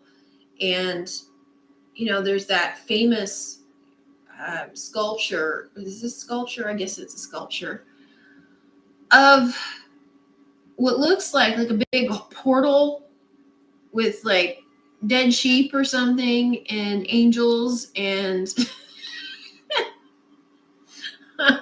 there's that Christian Shilley channel that does points out all of this stuff about how evil the Vatican is and everything. It's pretty funny. But anyway, like the imagery, some of the imagery in the Vatican is just kind of creepy in some ways. Like, the throne, was it Throne of Skulls or Knives or something they have? Maybe, I don't know, maybe I'm remembering something wrong. But anyway, what feeling did I get when I went? Well, I went, was it 1997? So yeah, 1997. And so I was like, just, a regular tourist. I didn't know anything about the truth and stuff. But when I was there, I mean, I didn't really have any like energetic feelings. Like, it was quite a beautiful place. It was quite light. And I think I remember it being kind of cool, because it's all made out of like stone and marble, and Italy was very hot at the time. And I just remember it being very like stunning, and there's so much to look at. You can't possibly take it all in. It's just so overwhelming. But the sheer amount of money and wealth that is in there is staggering. That's kind of the most shocking thing. There's like the attention to detail, the artistry, and not just like so like there's the church, and then there's the Sistine Chapel. I mean, all of that, every single piece of it is just one part of Rome. And then there's like the courtyard, which is a big clock. Like, it's all stunning. And this is just one building. It's just phenomenal. The things that they've built. I mean, and then, I also went to the Roman Colosseum, which kind of like confused me because I couldn't understand how they did anything in it. I couldn't see where they could put seats. I couldn't see where they could have, I understood that there's a floor missing and all that stuff, but it just didn't make any logical sense to me. I thought it was as if it didn't serve the function they told us that it did. It looked weird. So that was my interpretation of it. Same with the other ruins that I saw. They were trying to tell us that they were certain things, like these were houses or whatever, but I was looking at them like, how did anybody live in this? It doesn't make any sense. So, some of the things I was looking at just didn't add up. Then there was a building, there was the Pantheon, which is, this domed building. And it's very beautiful. It has this gorgeous dome on the top, and I think they had renovated it. And I thought, how is this old? It doesn't make any sense. And I think a lot of these have been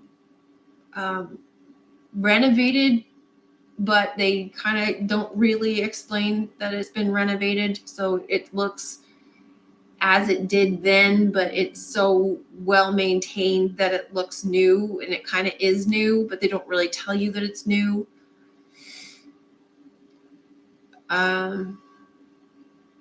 If Rome built Hadrian's Wall, the defensive infrastructure is on the wrong side. Same with the other wall nearby, the Antonine Wall.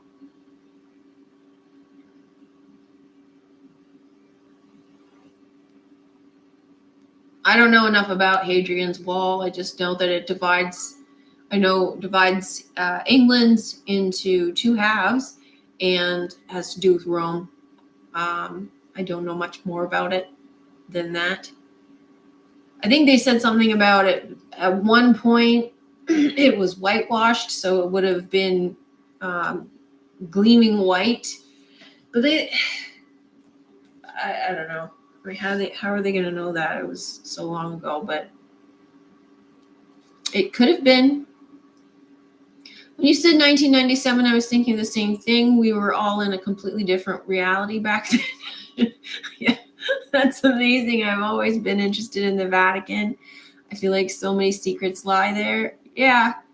The Colosseum and all the slaying of the people and animals for entertainment. I don't understand how that was a thing back then unless there was real evil in the world. Yeah, I mean, I don't know. Like I said, I looked at the play. It just doesn't look like it did what they say that it did. So I do question, like you say, Rainbow, I question a lot of the stories that were told about how savage people were in the past. A lot of it, I think, is bullshit. I've been to a lot of ancient, historical sites, especially in England, and they have on display chainmail and armory and weapons and torture devices, and I'm looking at it like, I don't see how people use these things. It doesn't make sense. Putting on the armor that they want us to believe that these people walked around in, not just walking in it, but fighting in it. It doesn't make any sense. I don't see how you could even move in it. So, some of this stuff just is beyond logic. It just doesn't make sense. Some of these torture devices don't make sense.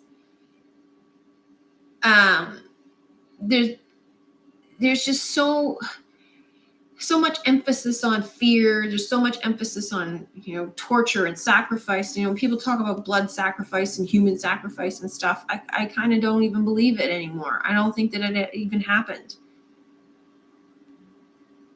Now we have those awful Saw movies. Yeah, like we have, I think they were filmed in Toronto, by the way.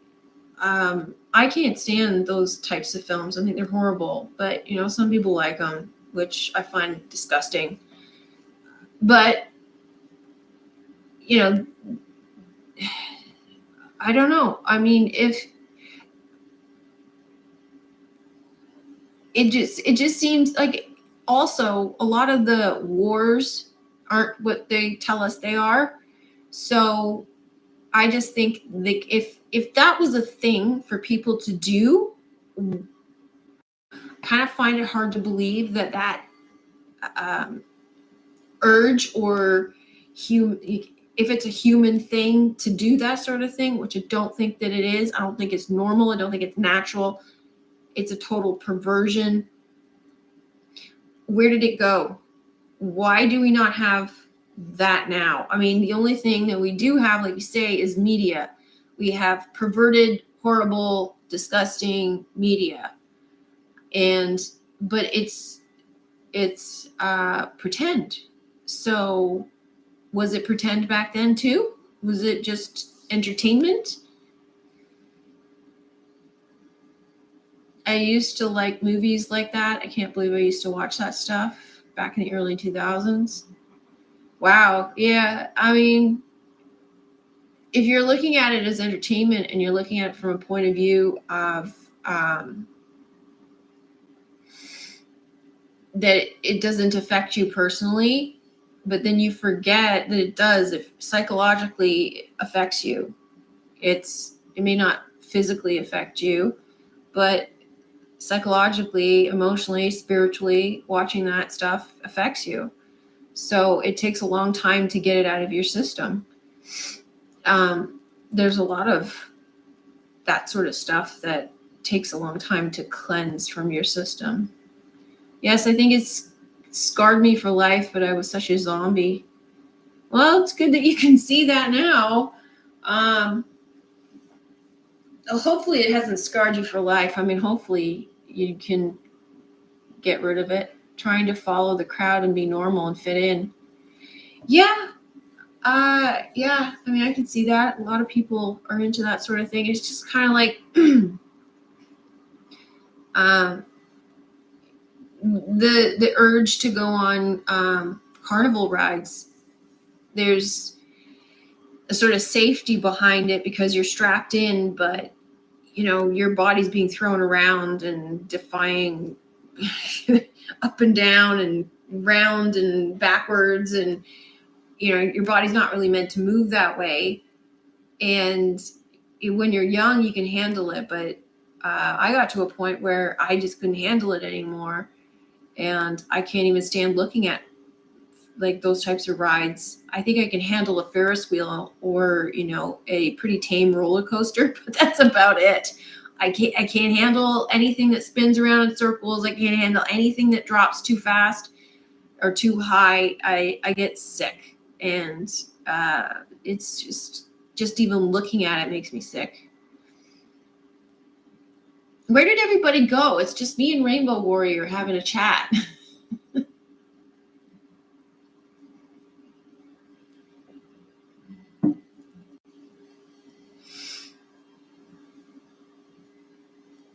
Can't do roller coasters anymore. But yeah, I used to love roller coasters. I used to find them really interesting. Tammy's cleaning. Adam's here. So I fell down a Google rabbit hole. Trixie.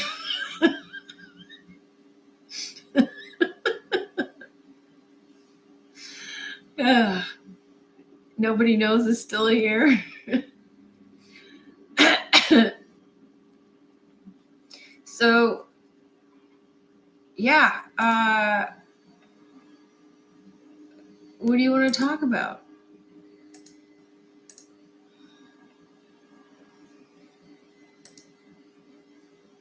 Sometimes I can type as fast as my brain. You can or you can't.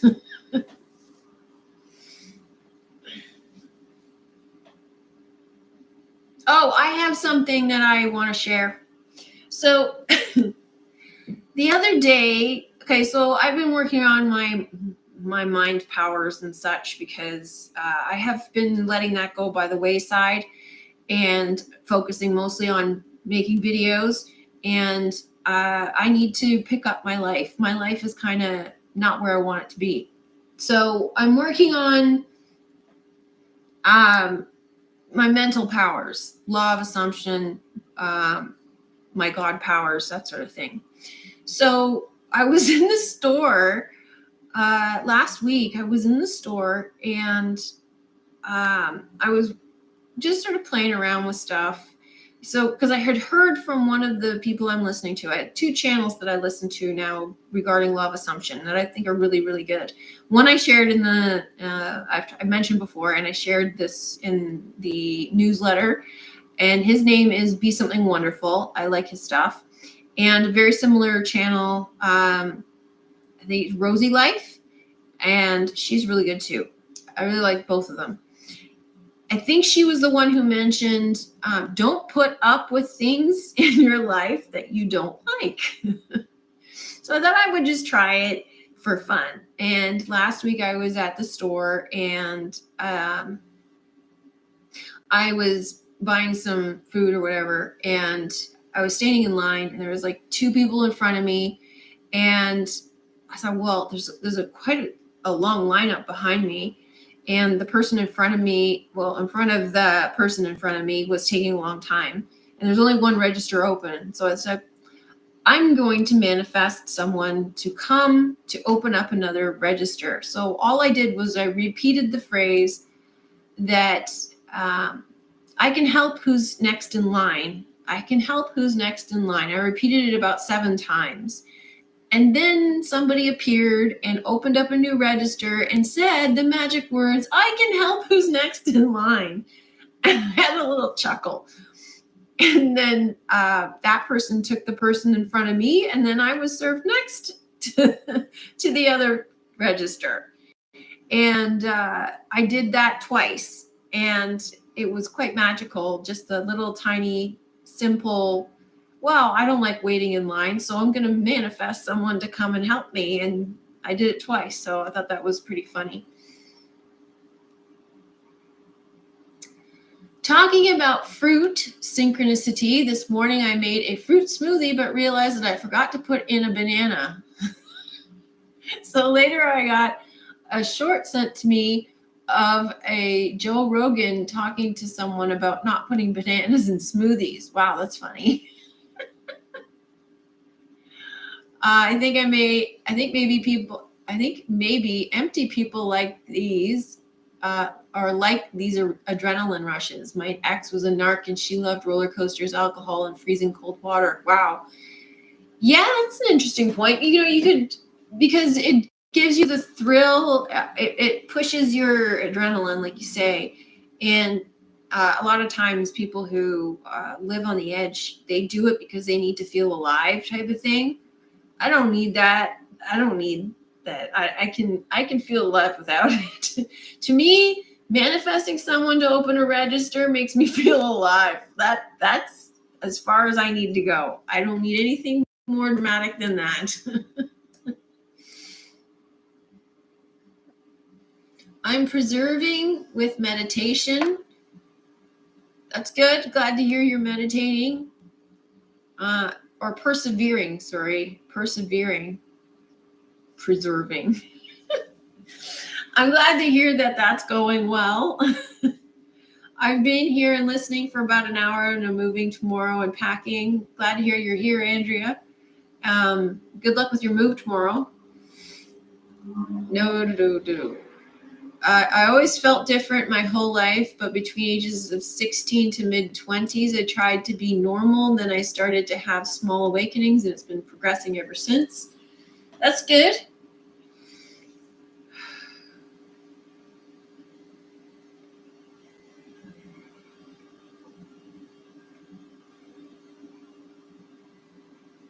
Yeah, there is no normal. And it's better to be weird anyway. It's better to be original. It's better to be different. Just be yourself. And I heard something yesterday about how bananas have been really altered from what they used to be. Yeah, interesting. And the day before, my son brought home a bunch of bananas. That's interesting.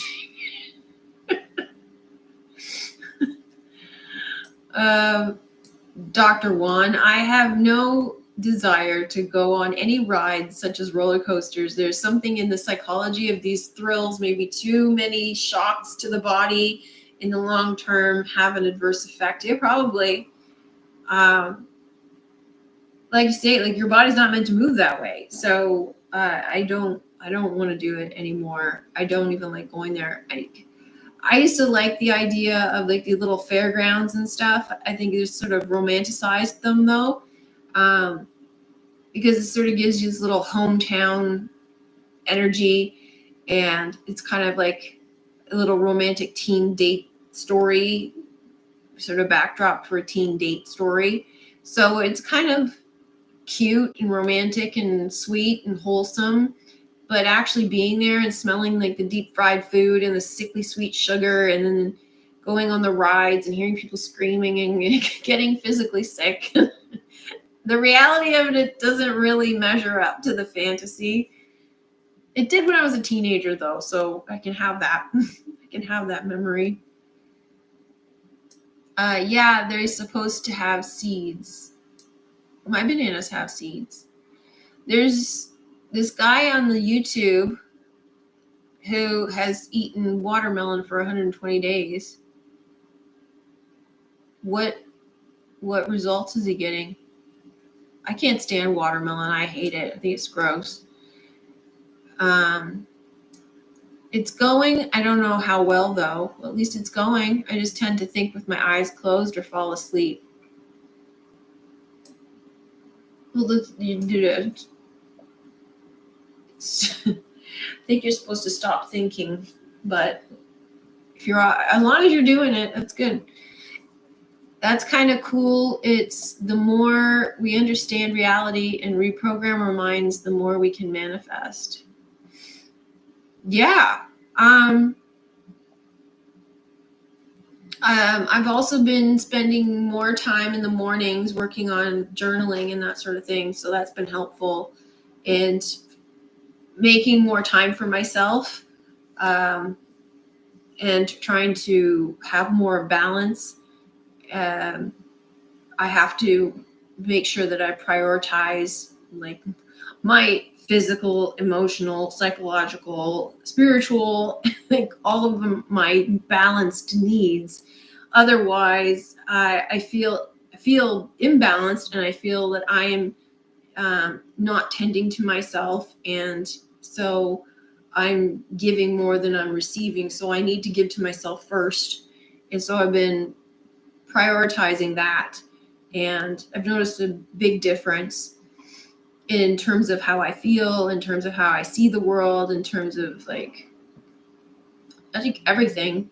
My energy is up because I start my day with like shifting my mindset. So that's been helpful.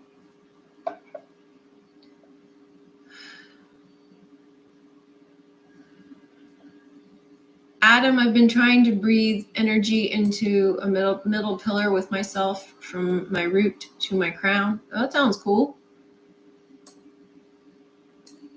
Yeah, like one thing, there was a time where I went through a big period of meditation. I think I mentioned it before, where I spent hours meditating. I like experimenting with meditation, like the different things you can do. Sometimes I just take a moment to clear my mind and not do anything, not think of anything. I find that I end up meditating while I'm running or exercising, and it clears my mind. And then a lot of ideas come to me, clarity comes to me, some connections come to me. So I find that useful. And then, I just I like playing around with it and experimenting and trying new things, and some different types of meditation, different ways of meditating, and different goals. And sometimes I have questions I want answers to, or I'd like to try to reach something. So like for like I did past lives, and so I've tried to reach people in past lives and talk to them and that sort of thing. That was fascinating. So it's like trying all sorts of different fun stuff. Trixie, I had a sync with my daughter today, and curly hair. We never do our hair curly, and we both randomly did the same time. I went to ask her for curly hair products as she was finishing her curly hair. Well, that's funny. Interesting. I love the country fairs, especially as a teenager. Good memories. Yeah, I like that they bring people together, especially within the community, especially that it's something to do within the smaller community. I don't even think that they have them here anymore. We used to have this fair that comes here every summer, and I think it stopped. Like there used to be a good place for it to come, and then they just stopped. So I don't know if they still do it. Something is all wrong with you.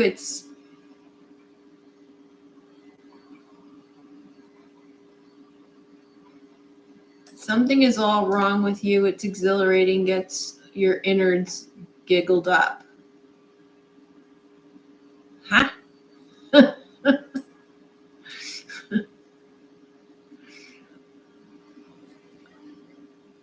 don't understand.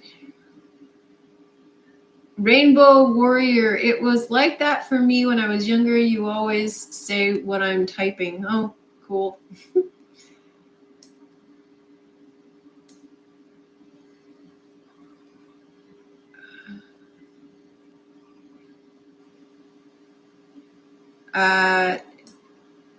Just watermelon. He looks great. He actually looks younger. He didn't lose a lot of weight, though. Who knows? It could be BS.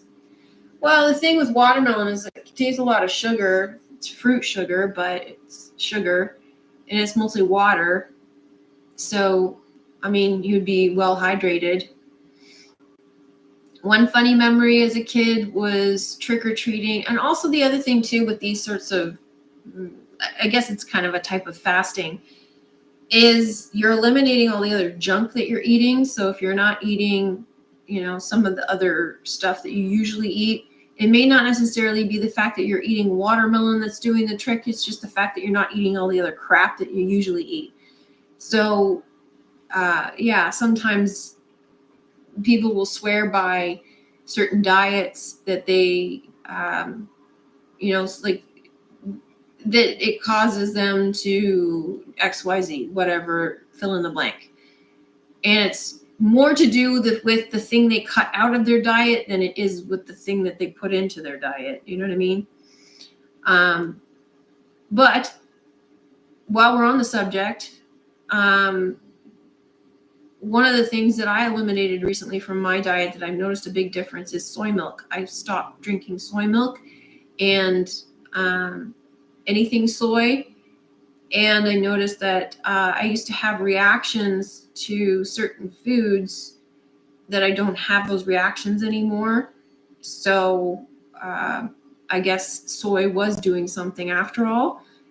And I didn't even notice because I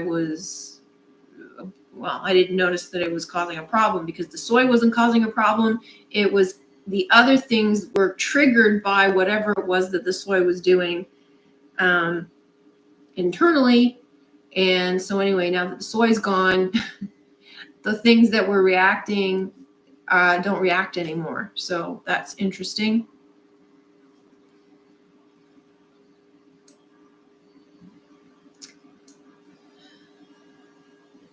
Rainbow. One funny memory as a kid was trick-or-treating. I was so hyped up when I learned about it, but once I actually went to someone's door dressed up in a costume asking a stranger for candy, I was like, this is weird. It is kind of a weird thing, but I don't know. I think it's kind of nice.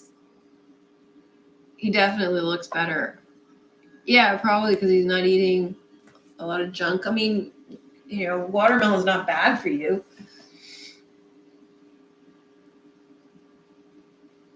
But I don't know how much you can eat of one thing like that. I adopted it because it was the only way I could get access to so much candy. Or you adapted to it. Yeah, it's a good way to get a lot of candy. Trick-or-treating. Eternal being. I just got done working.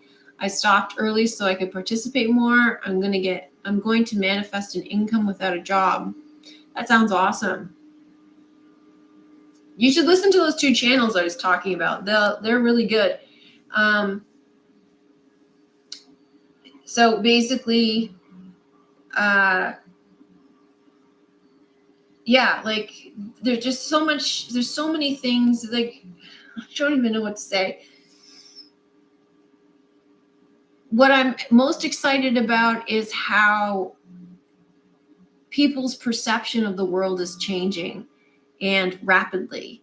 And those 2 channels to me, they really reflect that change. They really articulate it well, and they articulate the way in which we ought to be seeing the world.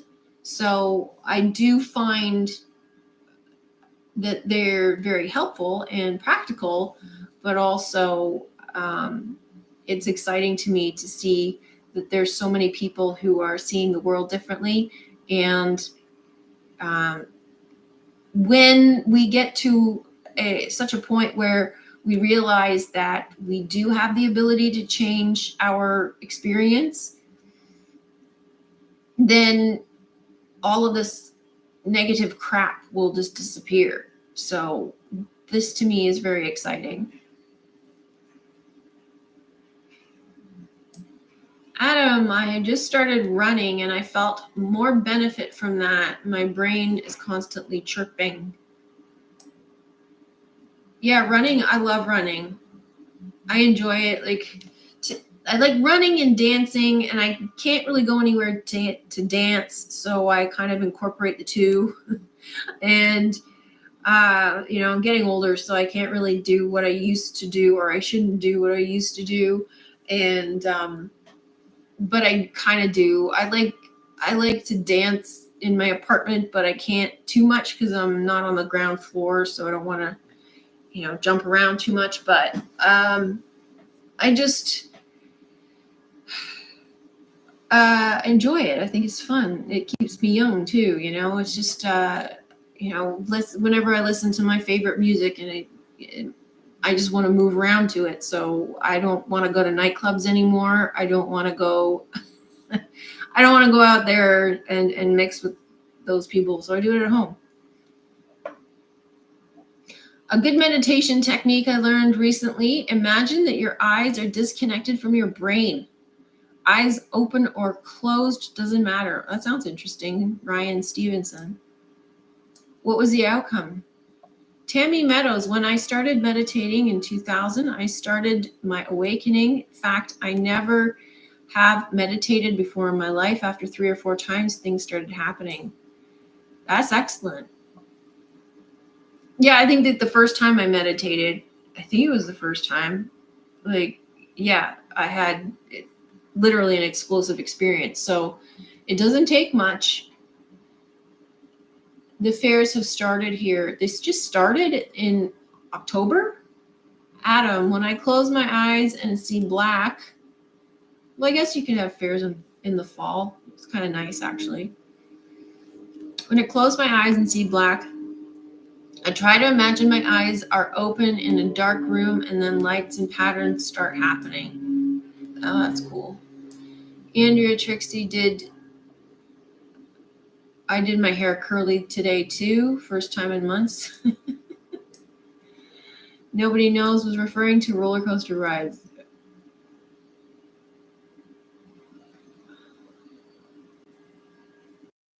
Oh, I thought you were saying there's something wrong with me. Like the image or something was all garbled. I don't know. Rainbow Warrior, I guess I get so confused and frustrated with food and what we're supposed to eat. Yeah, I get confused about it too. Just eat what works for you. And as far as, there's some camps that say that you can eat whatever you want. It's mind over matter. And yeah, it's mind over matter. But it's also, so like if you think that you have to stop eating to lose weight, then you'll have to stop eating to lose weight, or not eat as much to lose weight, or stop eating sugar or whatever. But I do think that, diet is definitely helpful in a lot of ways to keep you healthy, and you have to pay attention to what you put in your mouth. So, eating a lot of junk food, I don't think is very good for you. Eating, foods that are natural is better for you. And, sugar is natural, but in moderation. And I think everything in moderation and balance. And, that's my opinion. But, whatever's right for you, whatever works for you. I haven't I've tried being vegan, vegetarian, eating meat. The only thing I don't really eat, I don't usually eat a lot of junk food. I'm not big on deep fried stuff. I'm not big on fast food. I'm not big on even restaurant food. I make my food most of the time. I'm not really big on cooking a lot of stuff and, like big meals or anything. So I eat very simple meals, but it's because I am by myself. I don't need to cook for a whole family or anything. So I keep it very simple. And I tried to, recently I've cut out a lot of oils. If I'm going to cook with fat or anything, it's butter. My body, for some reason, doesn't like these vegetable oils or anything. So I used to use them, but I can't now. I end up reacting to them. So I'm having a bit of an issue. That doesn't mean to say that they're bad. It's just personally, I can't tolerate much of them anymore. Maybe that'll change. So yeah, I haven't noticed, my point is I haven't noticed any difference between being vegan, vegetarian, or eating meat. I haven't noticed a change at all. So in terms of spirituality, in terms of ascension, I haven't noticed difference in terms of even, the only thing I notice is in terms of energy and how it affects my body and how, the things that I need in order to be healthy. That's really all I've noticed is a difference in that. And unfortunately, I'm one of those people who has played around with my diet a lot. And I think that has caused problems for me, I think. I don't know for sure.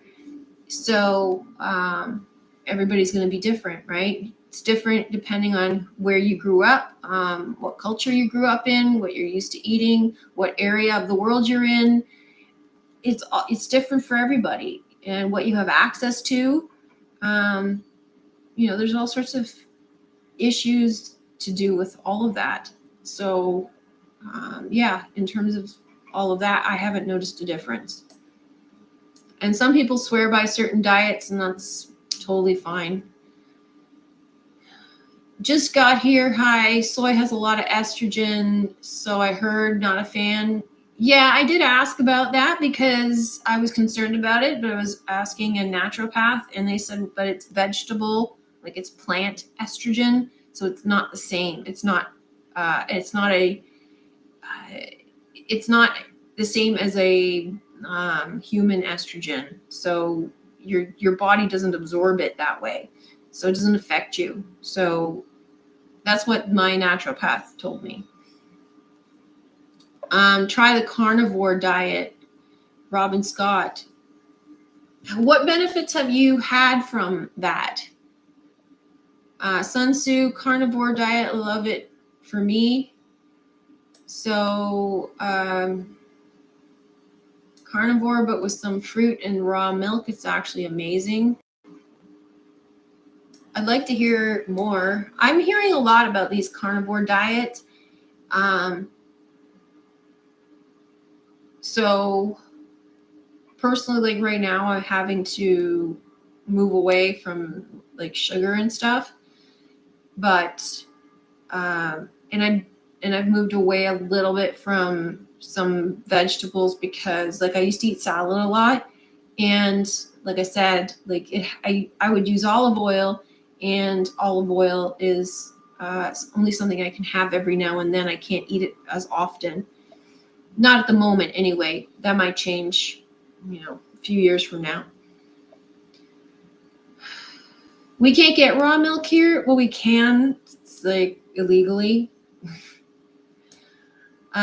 Trixie, Andrea, that's awesome. It was funny because my daughter hasn't washed her hair herself in a month because of a cast, and also had not done curly hair in months.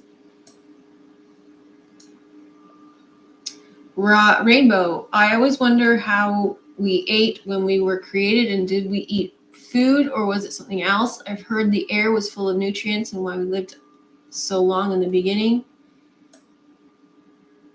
Well, there's a lot to be said for oxygen too. Like everything, our cells live off of oxygen. So when you breathe in, like breathing is really important because you're feeding your body oxygen. And this is why a lot of people practice breath work, but also breath work helps with meditation and helps to get more oxygen to the brain. And then oxygen is very healing. So there's a lot of benefits to oxygen. And from what I understand, the world used to have more oxygen in the atmosphere.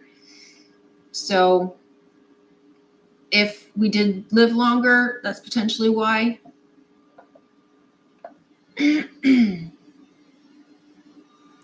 Yes, raw milk, no soy. I never have liked milk.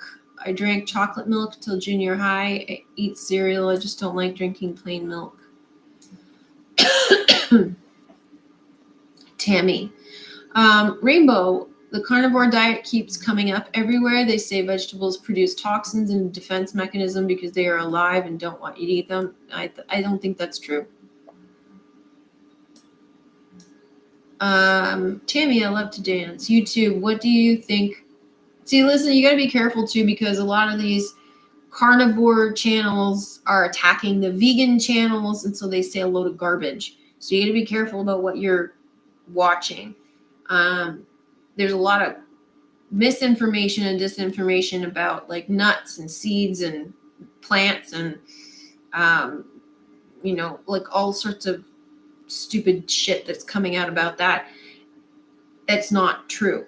And they say it because they just want to basically pollute your mind to convince you to do their diet and watch their channel.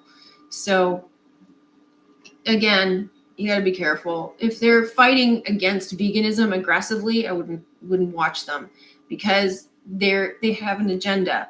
But if they have something sensible to say and they can back it up or whatever, then sure. But I've watched a few of those carnivore channels that all they're doing is attacking veganism, and they're unhealthy channels. They're mentally unhealthy channels. And there's a lot of nonsense coming out of those channels. There's a lot of things they say, things like seeds grow in your stomach because they're intended to grow in the earth. Yeah, but you've got stomach acids, and those stomach acids will dissolve and break down the food in your stomach. So that's a load of nonsense. Again, if you can, if you're looking for the information on that sort of thing, try to find like the best resource for that type of information. Studies, obviously, be discerning where you get your studies from as well, and who paid for them. But a lot of times the only way those types of studies get done is because they get paid by big corporations that are trying to promote their food.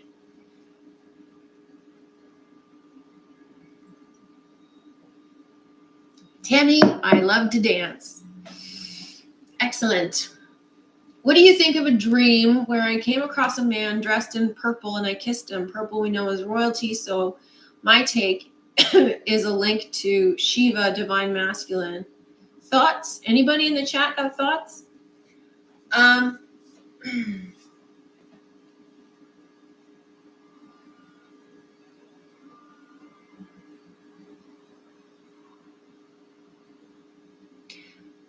mean, you're the best interpreter of what you think your dream means. But yeah, purple is royalty. Purple is about the marriage of the opposites, and the red and the blue coming together.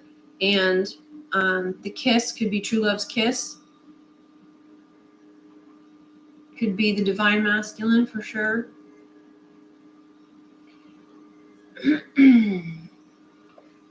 Could be a prince. So the prince would be the divine masculine. Rainbow, but then they say animals produce adrenochrome or something like that, where they produce fear hormone. Yeah, don't listen to any of that. Like, That's another thing. Like the vegans will attack the meat eaters, and they put out a load of nonsense as well. And look, a lot of people don't like.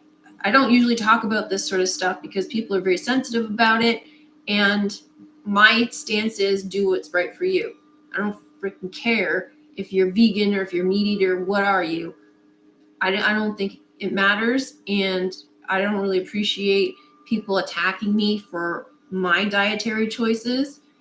It's a personal thing, and it should be my business. But anyway, the there's a lot of misinformation that has deliberately been put out by a lot of these people who are pushing agendas. And so my dad, who worked in the leather business, has visited a lot of these meat packing businesses, as well as ranches where they have cattle and other animals that it's mostly cows, because the leather business is more about hides that are larger than smaller. But anyway, so he's seen firsthand how they treat these animals, and they are treated really humanely. These instances where people have gone and shown the inhumane treatment has been manufactured and misrepresented. So I don't want to get into it because this isn't what I talk about. This isn't an issue I care to discuss, but I do want to touch on how these people fake this stuff to push their agendas. And the other issue too is these animals wouldn't exist if it wasn't for the meat industry. They breed these animals specifically to be eaten, so they wouldn't even have a life if there wasn't a meat industry. So the agenda to move to veganism, where they get rid of farms and then they convert a lot of this land to like sustainable food, it takes up a lot of land, and they have to use a lot of water, a lot of land, and then a lot of the times, like things like soy are really detrimental to the environment because it takes up a huge amount of land, and then it's no good anymore, so they have to leave it and move somewhere else. So I'm not against food, I'm not against vegetables, I'm not against fruit. There's one tree can produce a lot of fruit for a lot of people in a very short period of time, and it doesn't take up a lot of land. I think there's definitely benefits to fruit and vegetables. What I am against is the way that some of these people farm, and the fact that they're pushing a lot of these agendas to get rid of animal farms, so these animals won't exist anymore and these farms won't exist anymore. And then the byproducts of all of the meat industry, things like glue, things like bone, things that are made out of bone, things that are made out of all the leather, all of that won't exist anymore. And those things are biodegradable, natural byproducts of the animal industry, the meat industry. Animals are not killed for their hides to make leather. It's a byproduct of the meat industry. And so that only exists if there is a meat industry. The other thing is leather is more durable than the plastic imitation crap that they use to make fake leather. And so now you're going to have no leather to make shoes, handbags, jackets, what have you, leather seats, all sorts of other like leather furniture, whatever. Leather is more durable. Leather is more breathable. Plastic is made out of petroleum. It's toxic when it breaks down, and it seeps into the environment if it breaks down, but it's plastic. It's not actually biodegradable, and it's not good for you to be wearing plastic. So your feet don't breathe, your body doesn't breathe.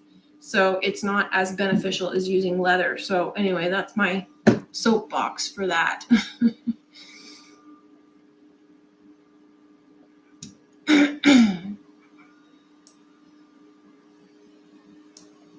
Rainbow, that's what I try to do in moderation, mind over matter. Raw milk, very good, by the way. I believe it cured my eczema. Dry skin after consuming for a couple of years. I suffered as a child with skin conditions, now no more. Yeah, I have an eczema problem, and it is not fun. And I don't have access to raw milk, so interesting to know that. The farmer I get milk from has cured all his mental health issues and health issues on the carnivore diet. Yeah, I've heard a lot of things about carnivore diet. Seed oils are so bad. I was only using coconut oil and olive oil, and I had issues. Raw milk, as in milk the cow and drink it straight up. Yes, from a cow, fresh from a local farm, grass-fed cows. Also eat organ meats. I eat raw calf liver, get natural high feeling after eating. Sun Tzu, restaurants used to cook with tallow. Now that you said oils, and so many heart disease problems rose quite a bit after that. Yeah, I noticed too, they use a lot of seed oils and stuff. They use corn oil. I can't eat corn. There's some places that they use a lot of this like cheap oil, and I can't tolerate it. So I don't enjoy going to eat out because I don't know what they're using to cook things in. And it used to be that you would go to a diner or whatever, and they would cook with butter, or they would cook with beef fat. But now they use oils and stuff. So yeah, it's not good.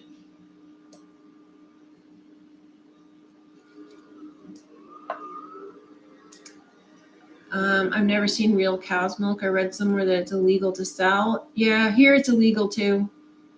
Where am I? Tammy has to go. Thanks for joining us, Tammy. See you later. It's illegal because it's not pasteurized. Yeah. Eggs, raw milks, fish. Yeah. Get a blender, raw honey, raw eggs. I can't eat honey at the moment. I don't think I can stomach raw eggs or milk straight up. I don't think it's true either, but people are spreading this information. Yeah, I know. I have no evidence to back it up, but I feel in my soul it's not true. Adam's gotta go. Bye, Adam. If a plant wants to repel insects, it has a defense mechanism, does not want to be eaten. Yeah, but we're not insects, and you got to spray plants with chemicals to keep insects off of it. I think there's something to moderation and listen to what your body tells you when you eat it. To me, that makes the most sense, but people get so sensitive over it. Yeah, people are very touchy. I mean, especially when it involves animals. Like I say, they treat the animals with respect. They let them out all the time onto the pasture, and then when it comes time to deal with them, cows, they get shot through the forehead and done. They don't feel anything. They're out. And so I mean, if you're in the industry, they don't look at them as animals because they can't. Like if you did, it's kind of like being in medicine. You know, you have to look at people a different way as a doctor, and you have to look at animals a different way, not inhumanely, but you look at them a different way, because if you got emotional over every animal that you had to deal with, you would be in pieces all the time. So psychologically, you have to look at them a different way just to cope. And so, you know, it's certain people are better dealing with that sort of thing than others. Well, I love nuts and seeds. I'll let you know when I get sprouts growing out of my belly. Yeah. I know, right? Rainbow, nothing came to mind after reading that interesting dream, though. Robin, I don't find the intelligent carnivores are just trashing vegans. I've seen lots of people who have turned their life around, and it shows in their blood work. Yeah, I've heard about that too. I've heard a lot of people have turned their life around from changing their diet to, I don't know what they were eating before. Like, I think you have to take that into consideration. Like, what was their diet like before? Because some of the time, like I say, you're eliminating a lot of stuff. There was this guy who I was watching, and he went full carnivore because he had eczema, like really bad eczema, and he wasn't he wasn't attacking veganism. He wasn't a carnivore channel. He was a farmer, and he just started sharing his story about having eczema and turning onto the carnivore diet and having it clear up his eczema.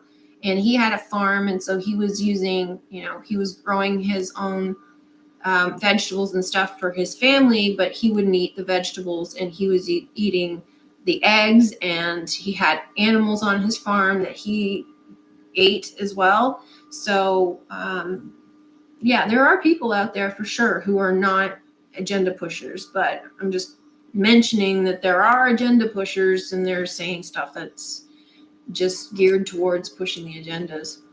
Because there's they're creating this confusion and battling it out. The vegans and the carnivores are attacking each other. So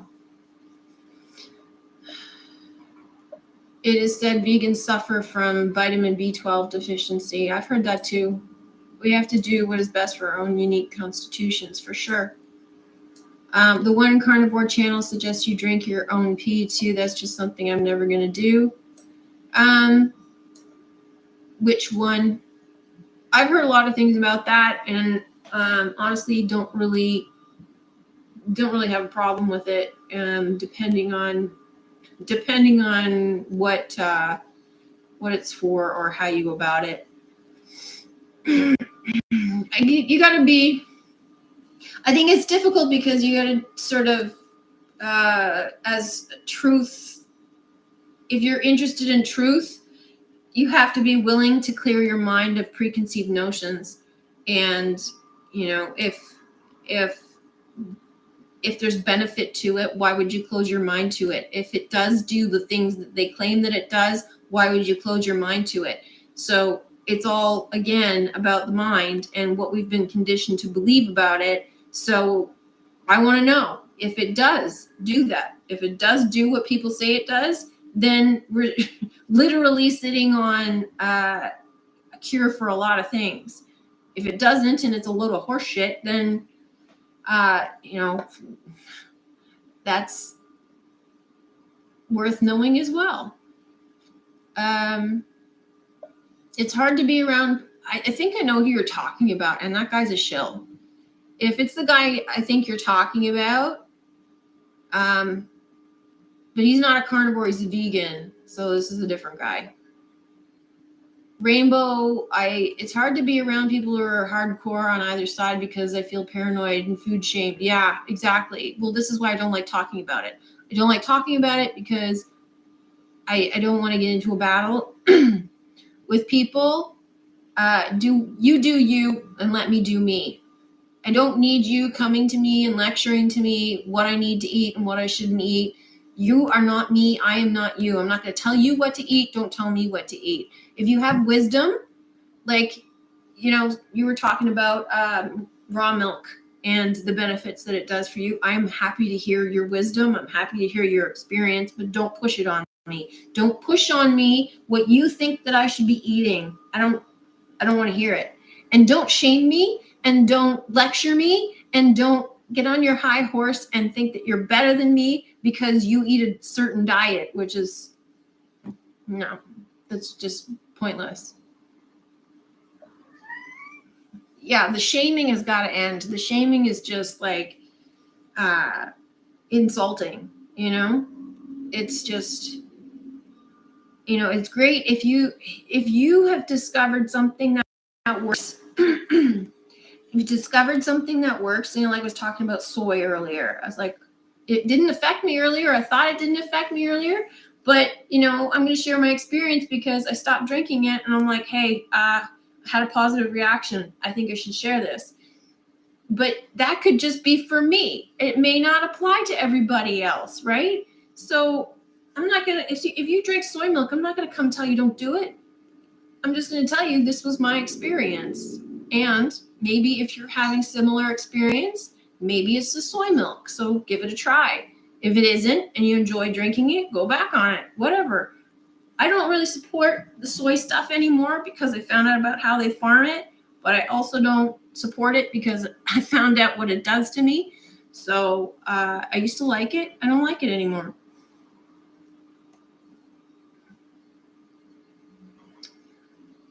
I think there's something to that. We aren't all the same, and we each thrive on different diets. Yeah, I mean, we aren't all the same. We aren't from the same places. We don't have the same, stuff available to us. Yeah, if they weren't treated humanely, they would be shut down. It's closely regulated. Exactly, Robin. Yeah, it is. And also, if you're you're farming these animals to be eaten, like that is also of interest to regulators because they have to be treated well to match up to code for consumption. Like you can't even look at how heavily regulated restaurants are. If the restaurants aren't clean, if the farms aren't clean and the animals aren't clean and they're not treated properly, you have a problem.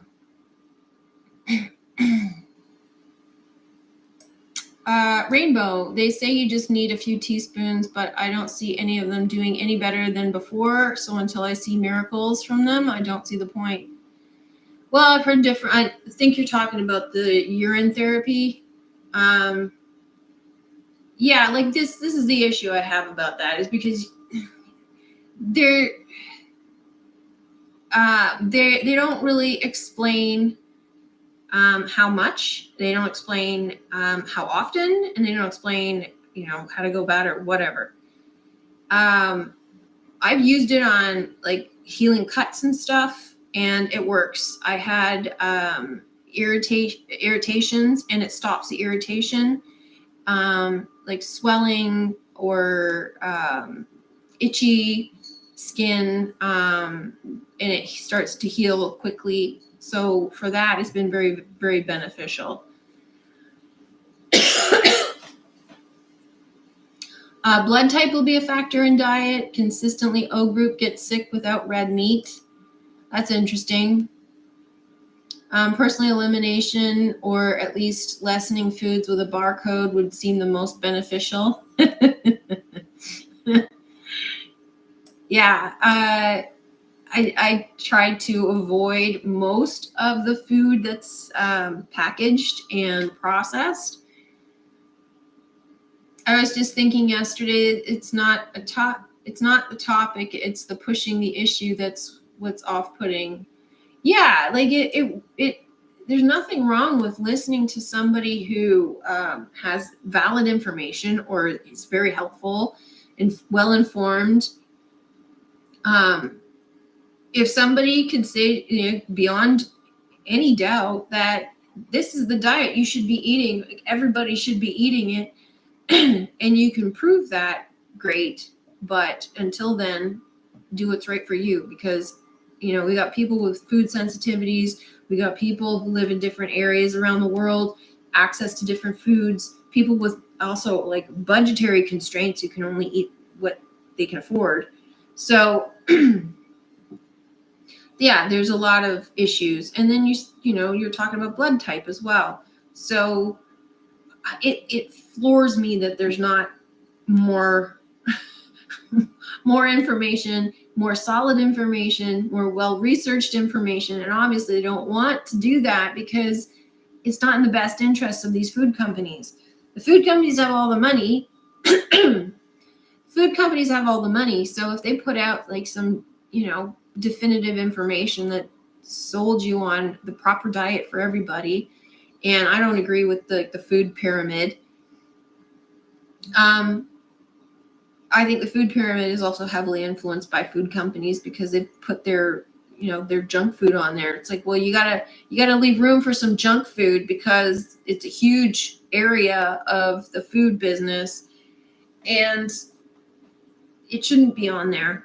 So as much, like, I look at my grandparents, and my grandmother lived to 93. My great grandmother lived to 99. I had a great uncle who just died. He was 104. And what did they eat? They ate meat. They ate homemade goods. They ate anything that was close to natural as possible. And they didn't indulge. They didn't go out to eat. They didn't, none of that stuff. It was as close to homemade natural foods as possible. And my grandmother, she ate sugar up the wazoo. She loved her candy. She loved her chocolate. She loved her sugar and like her sweets and stuff.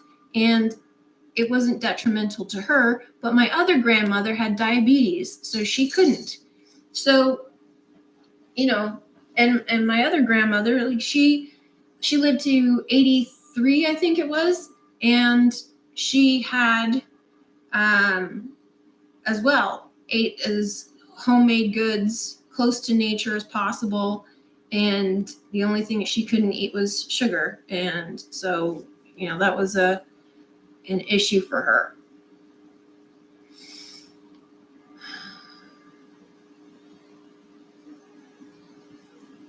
I was just thinking this yesterday that I'm O negative and thrive on the animal protein. I knew a Ayurvedic master who took a small amount of urine per day from India, Sun Tzu.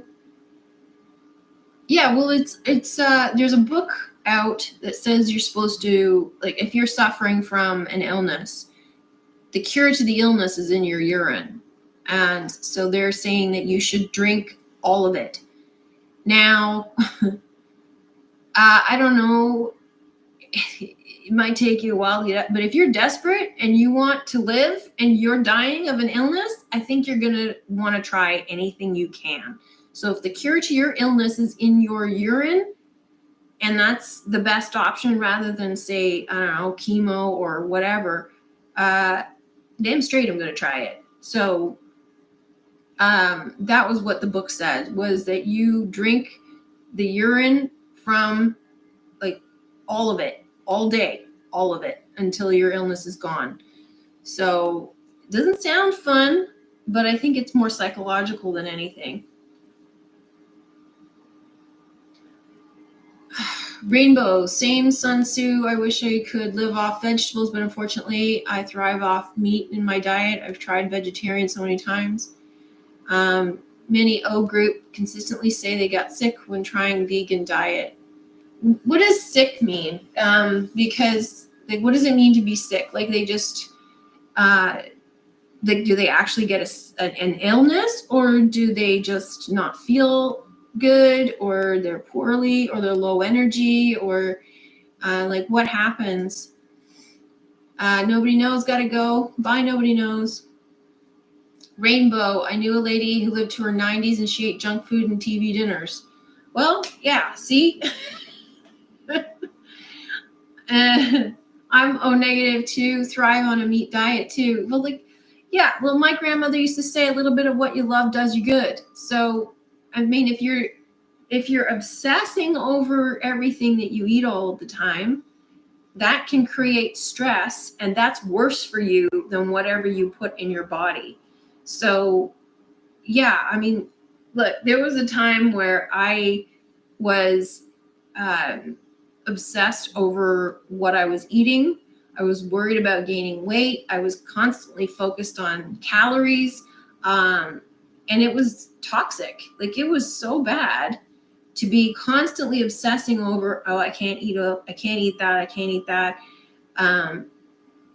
And I think I started dieting when I was 12 years old and was aware of junk food, wouldn't eat junk food, and was very, hyper aware of what I should and shouldn't eat. And it made things quite uncomfortable for me socially, because, you know, I'd go to kids' birthday parties and wouldn't eat what they have to offer because it's junk food. So yeah, like, but I still don't like junk food. I don't like the taste of it. I don't like, you know, I don't like how it makes me feel. So I can eat certain kinds of things that are considered junk food. Like I can eat potato chips, but I can't eat, you know, McDonald's. I can't eat, you know, that kind of stuff. So I can't eat Kentucky Fried Chicken, deep fried chicken. First of all, it's breaded, but, you know, that sort of thing. Fasting is a great health benefit. Yeah, it is, but I can't do it very well. I get hungry. Nutrition values apply to pre-cooked. It is what it is, classed as an ingredient or part of the manufacturing process that will be significant. There's no one size fits all to health or spiritual growth. Yeah, I mean, I think that's very true. For sure, there's nothing wrong with trying things. I would try it if I was in a situation where I thought it might help. If I go more than a week without meat, I start to feel weak and hungry all the time, like I'm not getting nutrients my body needs. Yeah, well, when I was vegetarian, I used to feel that way about eating kale and salads. I would feel that I'm not getting nutrients I need because I haven't had a salad in a while, just because it's so full of like freshness and, you know. So, but I do say, like, since I've gone back to eating meat, I do feel fuller.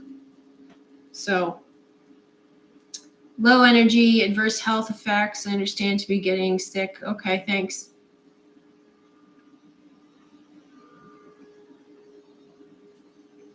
For me, it's both. I need a balance of the two. Yeah, like, I don't know. I'm getting tired of food.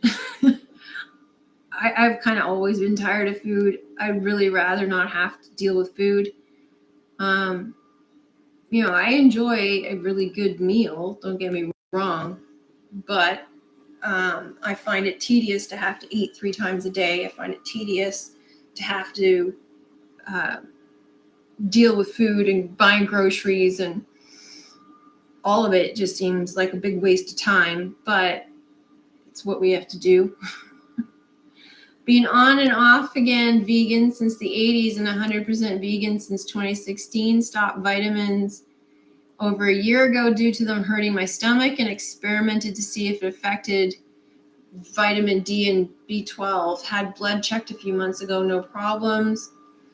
Just sharing info. I don't like telling people I'm vegan because it sets them off. I may stop being vegan tomorrow. Everyone's different. Yeah, thanks, Andrea, for sure. Yeah, I agree. I think, you know, if you're vegan and it works for you, great. And I agree with you, like, tell people on an as need to know basis. There's no need going around talking to people about it. I feel like too, like you say, when you start mentioning something like veganism, they expect that the reason you're vegan is because you're an animal rights activist, and you're going to start lecturing them about their dietary choices, and that's what makes them uncomfortable. And that's not always the case with a lot of vegans. It's not always the case. And a lot of people too, like, I don't eat gluten. I have an intolerance to gluten. I'm not sure if I'm celiac. I won't get tested, but I know that when I stopped eating gluten, I got rid of, was it like 15 symptoms that I had that I couldn't figure out what was causing the problem. As soon as I stopped eating gluten, it went away. So I will not go back to eating gluten. Who knows, maybe something else caused the problem, but I won't go back to eating it because of how awful I felt while I was eating it. So, but I don't go around telling everybody, because a lot of people now have a negative attitude towards people who say they're gluten-free, and they're doing it because it's trendy, and they've made it.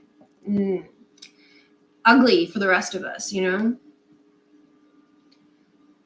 So, I mean, a lot of people genuinely have issues with gluten, and most people are ignorant of what those issues are, and they think that it's just a dietary choice.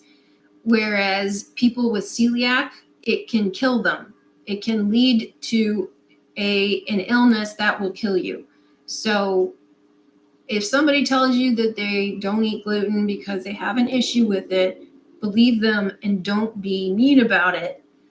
I think that, yeah, I understand that there's not a lot of information for people who are not affected by it to understand that. And so, you know, in their ignorance, they think that you can eat it and you'll be okay, or you can cheat. You can't cheat. You can't cheat. It messes up your digestive system and puts you in agony. It is painful. And yeah, it's really intolerable. It's awful. Like, anyway.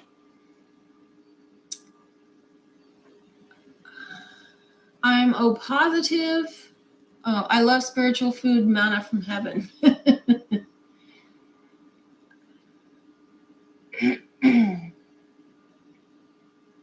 Yeah, and that's the other thing too. Like, you might stop being vegan tomorrow, and then people are asking you questions as to why and all that sort of stuff, which is, you know, another thing that happens. It's like, so my sister went vegan, and she was vegan because of the animals, and she didn't want the animals to suffer. But then for her own health, she had to go back to eating meat.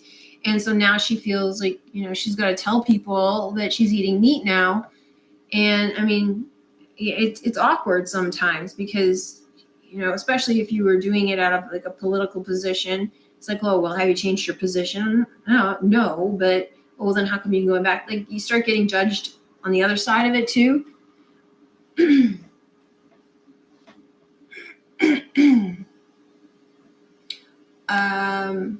I get to that point too. I know what you mean. It causes me anxiety too sometimes, but I do enjoy a nice meal and appreciate it. Yeah. I get stressed out if somebody wants to go out to eat at a restaurant, because I don't know if there's going to be something I can eat or will enjoy eating. Yeah. I am O positive. I tried veganism for a year, and at the end of that year, my stomach felt like it was eating itself, for lack of a better way to describe the pain.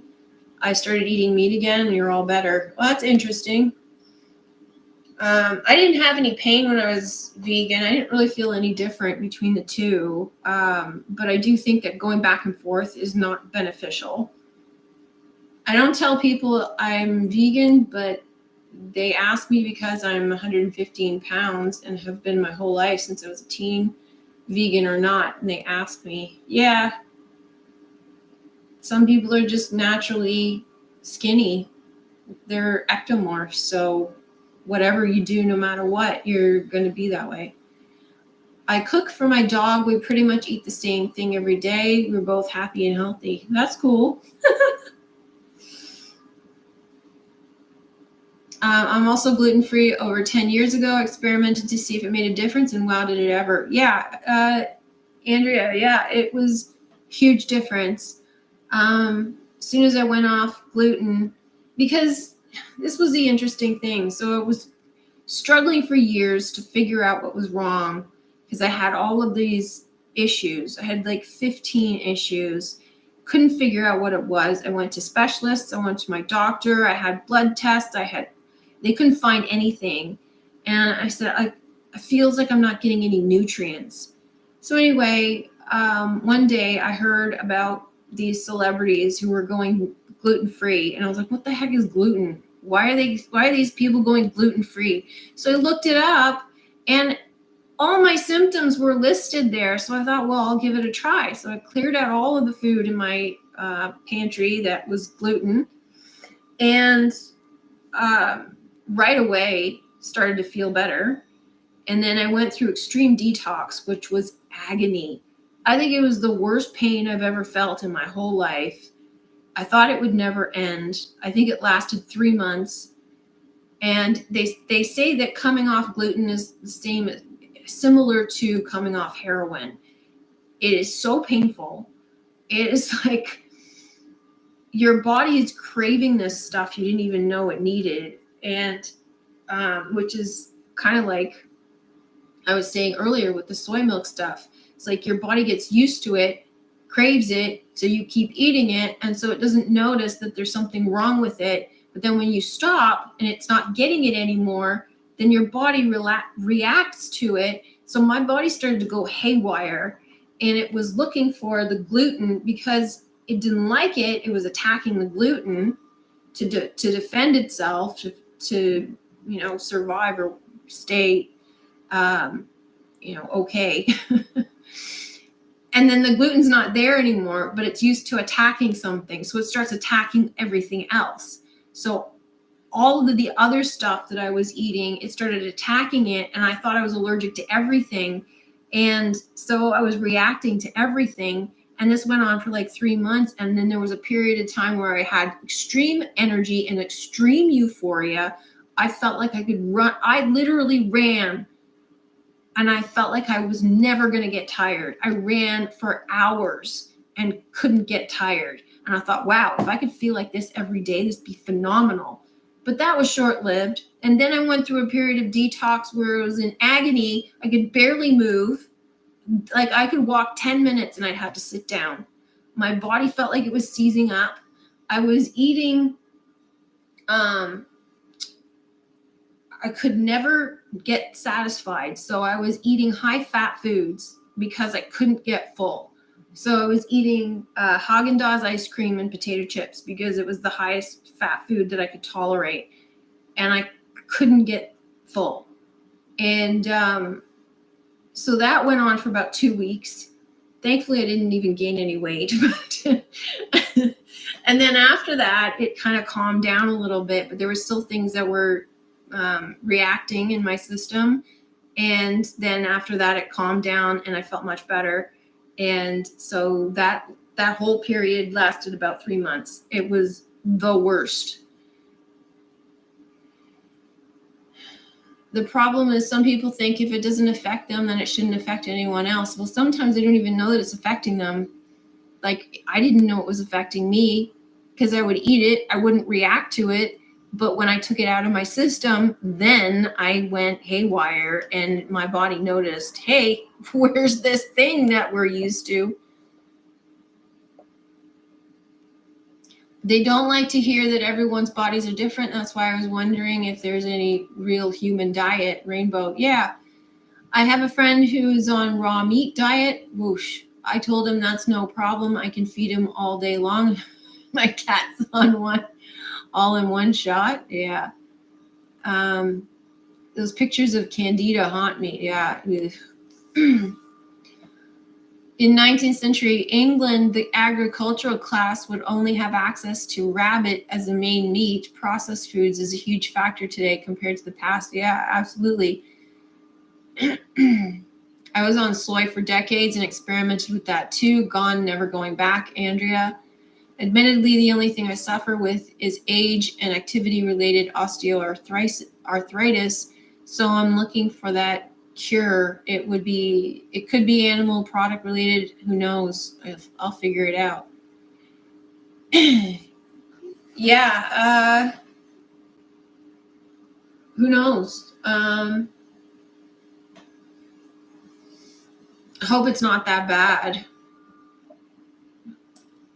Rainbow, I think that's why we're constantly change stuff up because things work for a period, then it stops and try something else.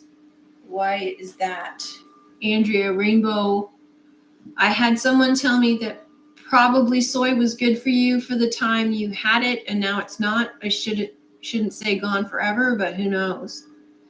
Yeah, who knows? I mean, it's possible that it could just be that your body is like, can't deal with this right now. It could be something else going on in your system that it's reacting to that now. Like there could be, it could be the Candida situation, and so it's reacting to other things. But when you clear that out, which is what fasting will do as well, then it doesn't have a problem. But yeah, like I've heard stories of people who fast for a few days and then they can eat anything afterwards. But like, everybody's different. Everybody's got different issues. Okay, it's 5 o'clock. Any last comments before I wrap this up? I gotta finish the newsletter.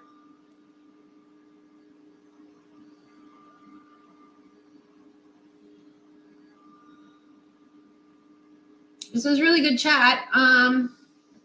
We talked about a lot of stuff and it went really fast. I talked really fast too. And we covered diet, we covered Anunnaki, we covered Tiffany Gomez's story, covered dreams. Lots of stuff here today. Some really good conversation, excellent comments. And we also covered that tree story. That was interesting. So, yeah. There's, like I say, I got to get the newsletter out today, and then tomorrow will be the Barbie decode for members only, and then on Wednesday, the Maui Fire decode is coming out. So if you are not a member and you want access to the Barbie decode, I suggest you go to my website, become a member, and you will get a preview. I think in 3 weeks it comes out, the preview for that. And if you're not in the Discord, you might want to become a member of the Discord. Anybody who is here who is a member, and you didn't hear me earlier, I have a members only section in the Discord. So if you are a member, please message me in the Discord so I can add you. And also make sure that your email settings are accepting, getting rid of like this. Check your spam folder and your junk folder for any emails from me, just in case, because I send out notifications for new videos on Mondays. And I noticed that some people are not getting those notifications. Or if you are getting them, you may not be opening them, but so it's not registering. But it's, I know that some people are not getting them. So I don't know why, because it says when I send them, it says they've been sent. So just check.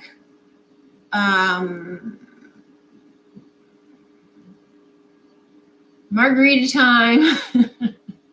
I missed the first hour, so I'm going to listen to that. Thanks for the live stream. And it's always 5 o'clock in Margaritaville. It's 5 o'clock here. So, yeah, if you missed the first part of the live, go and listen to it. It was really good live. And I will see you in the Discord. All right. Thanks, everybody. Have a good night. Bye for now.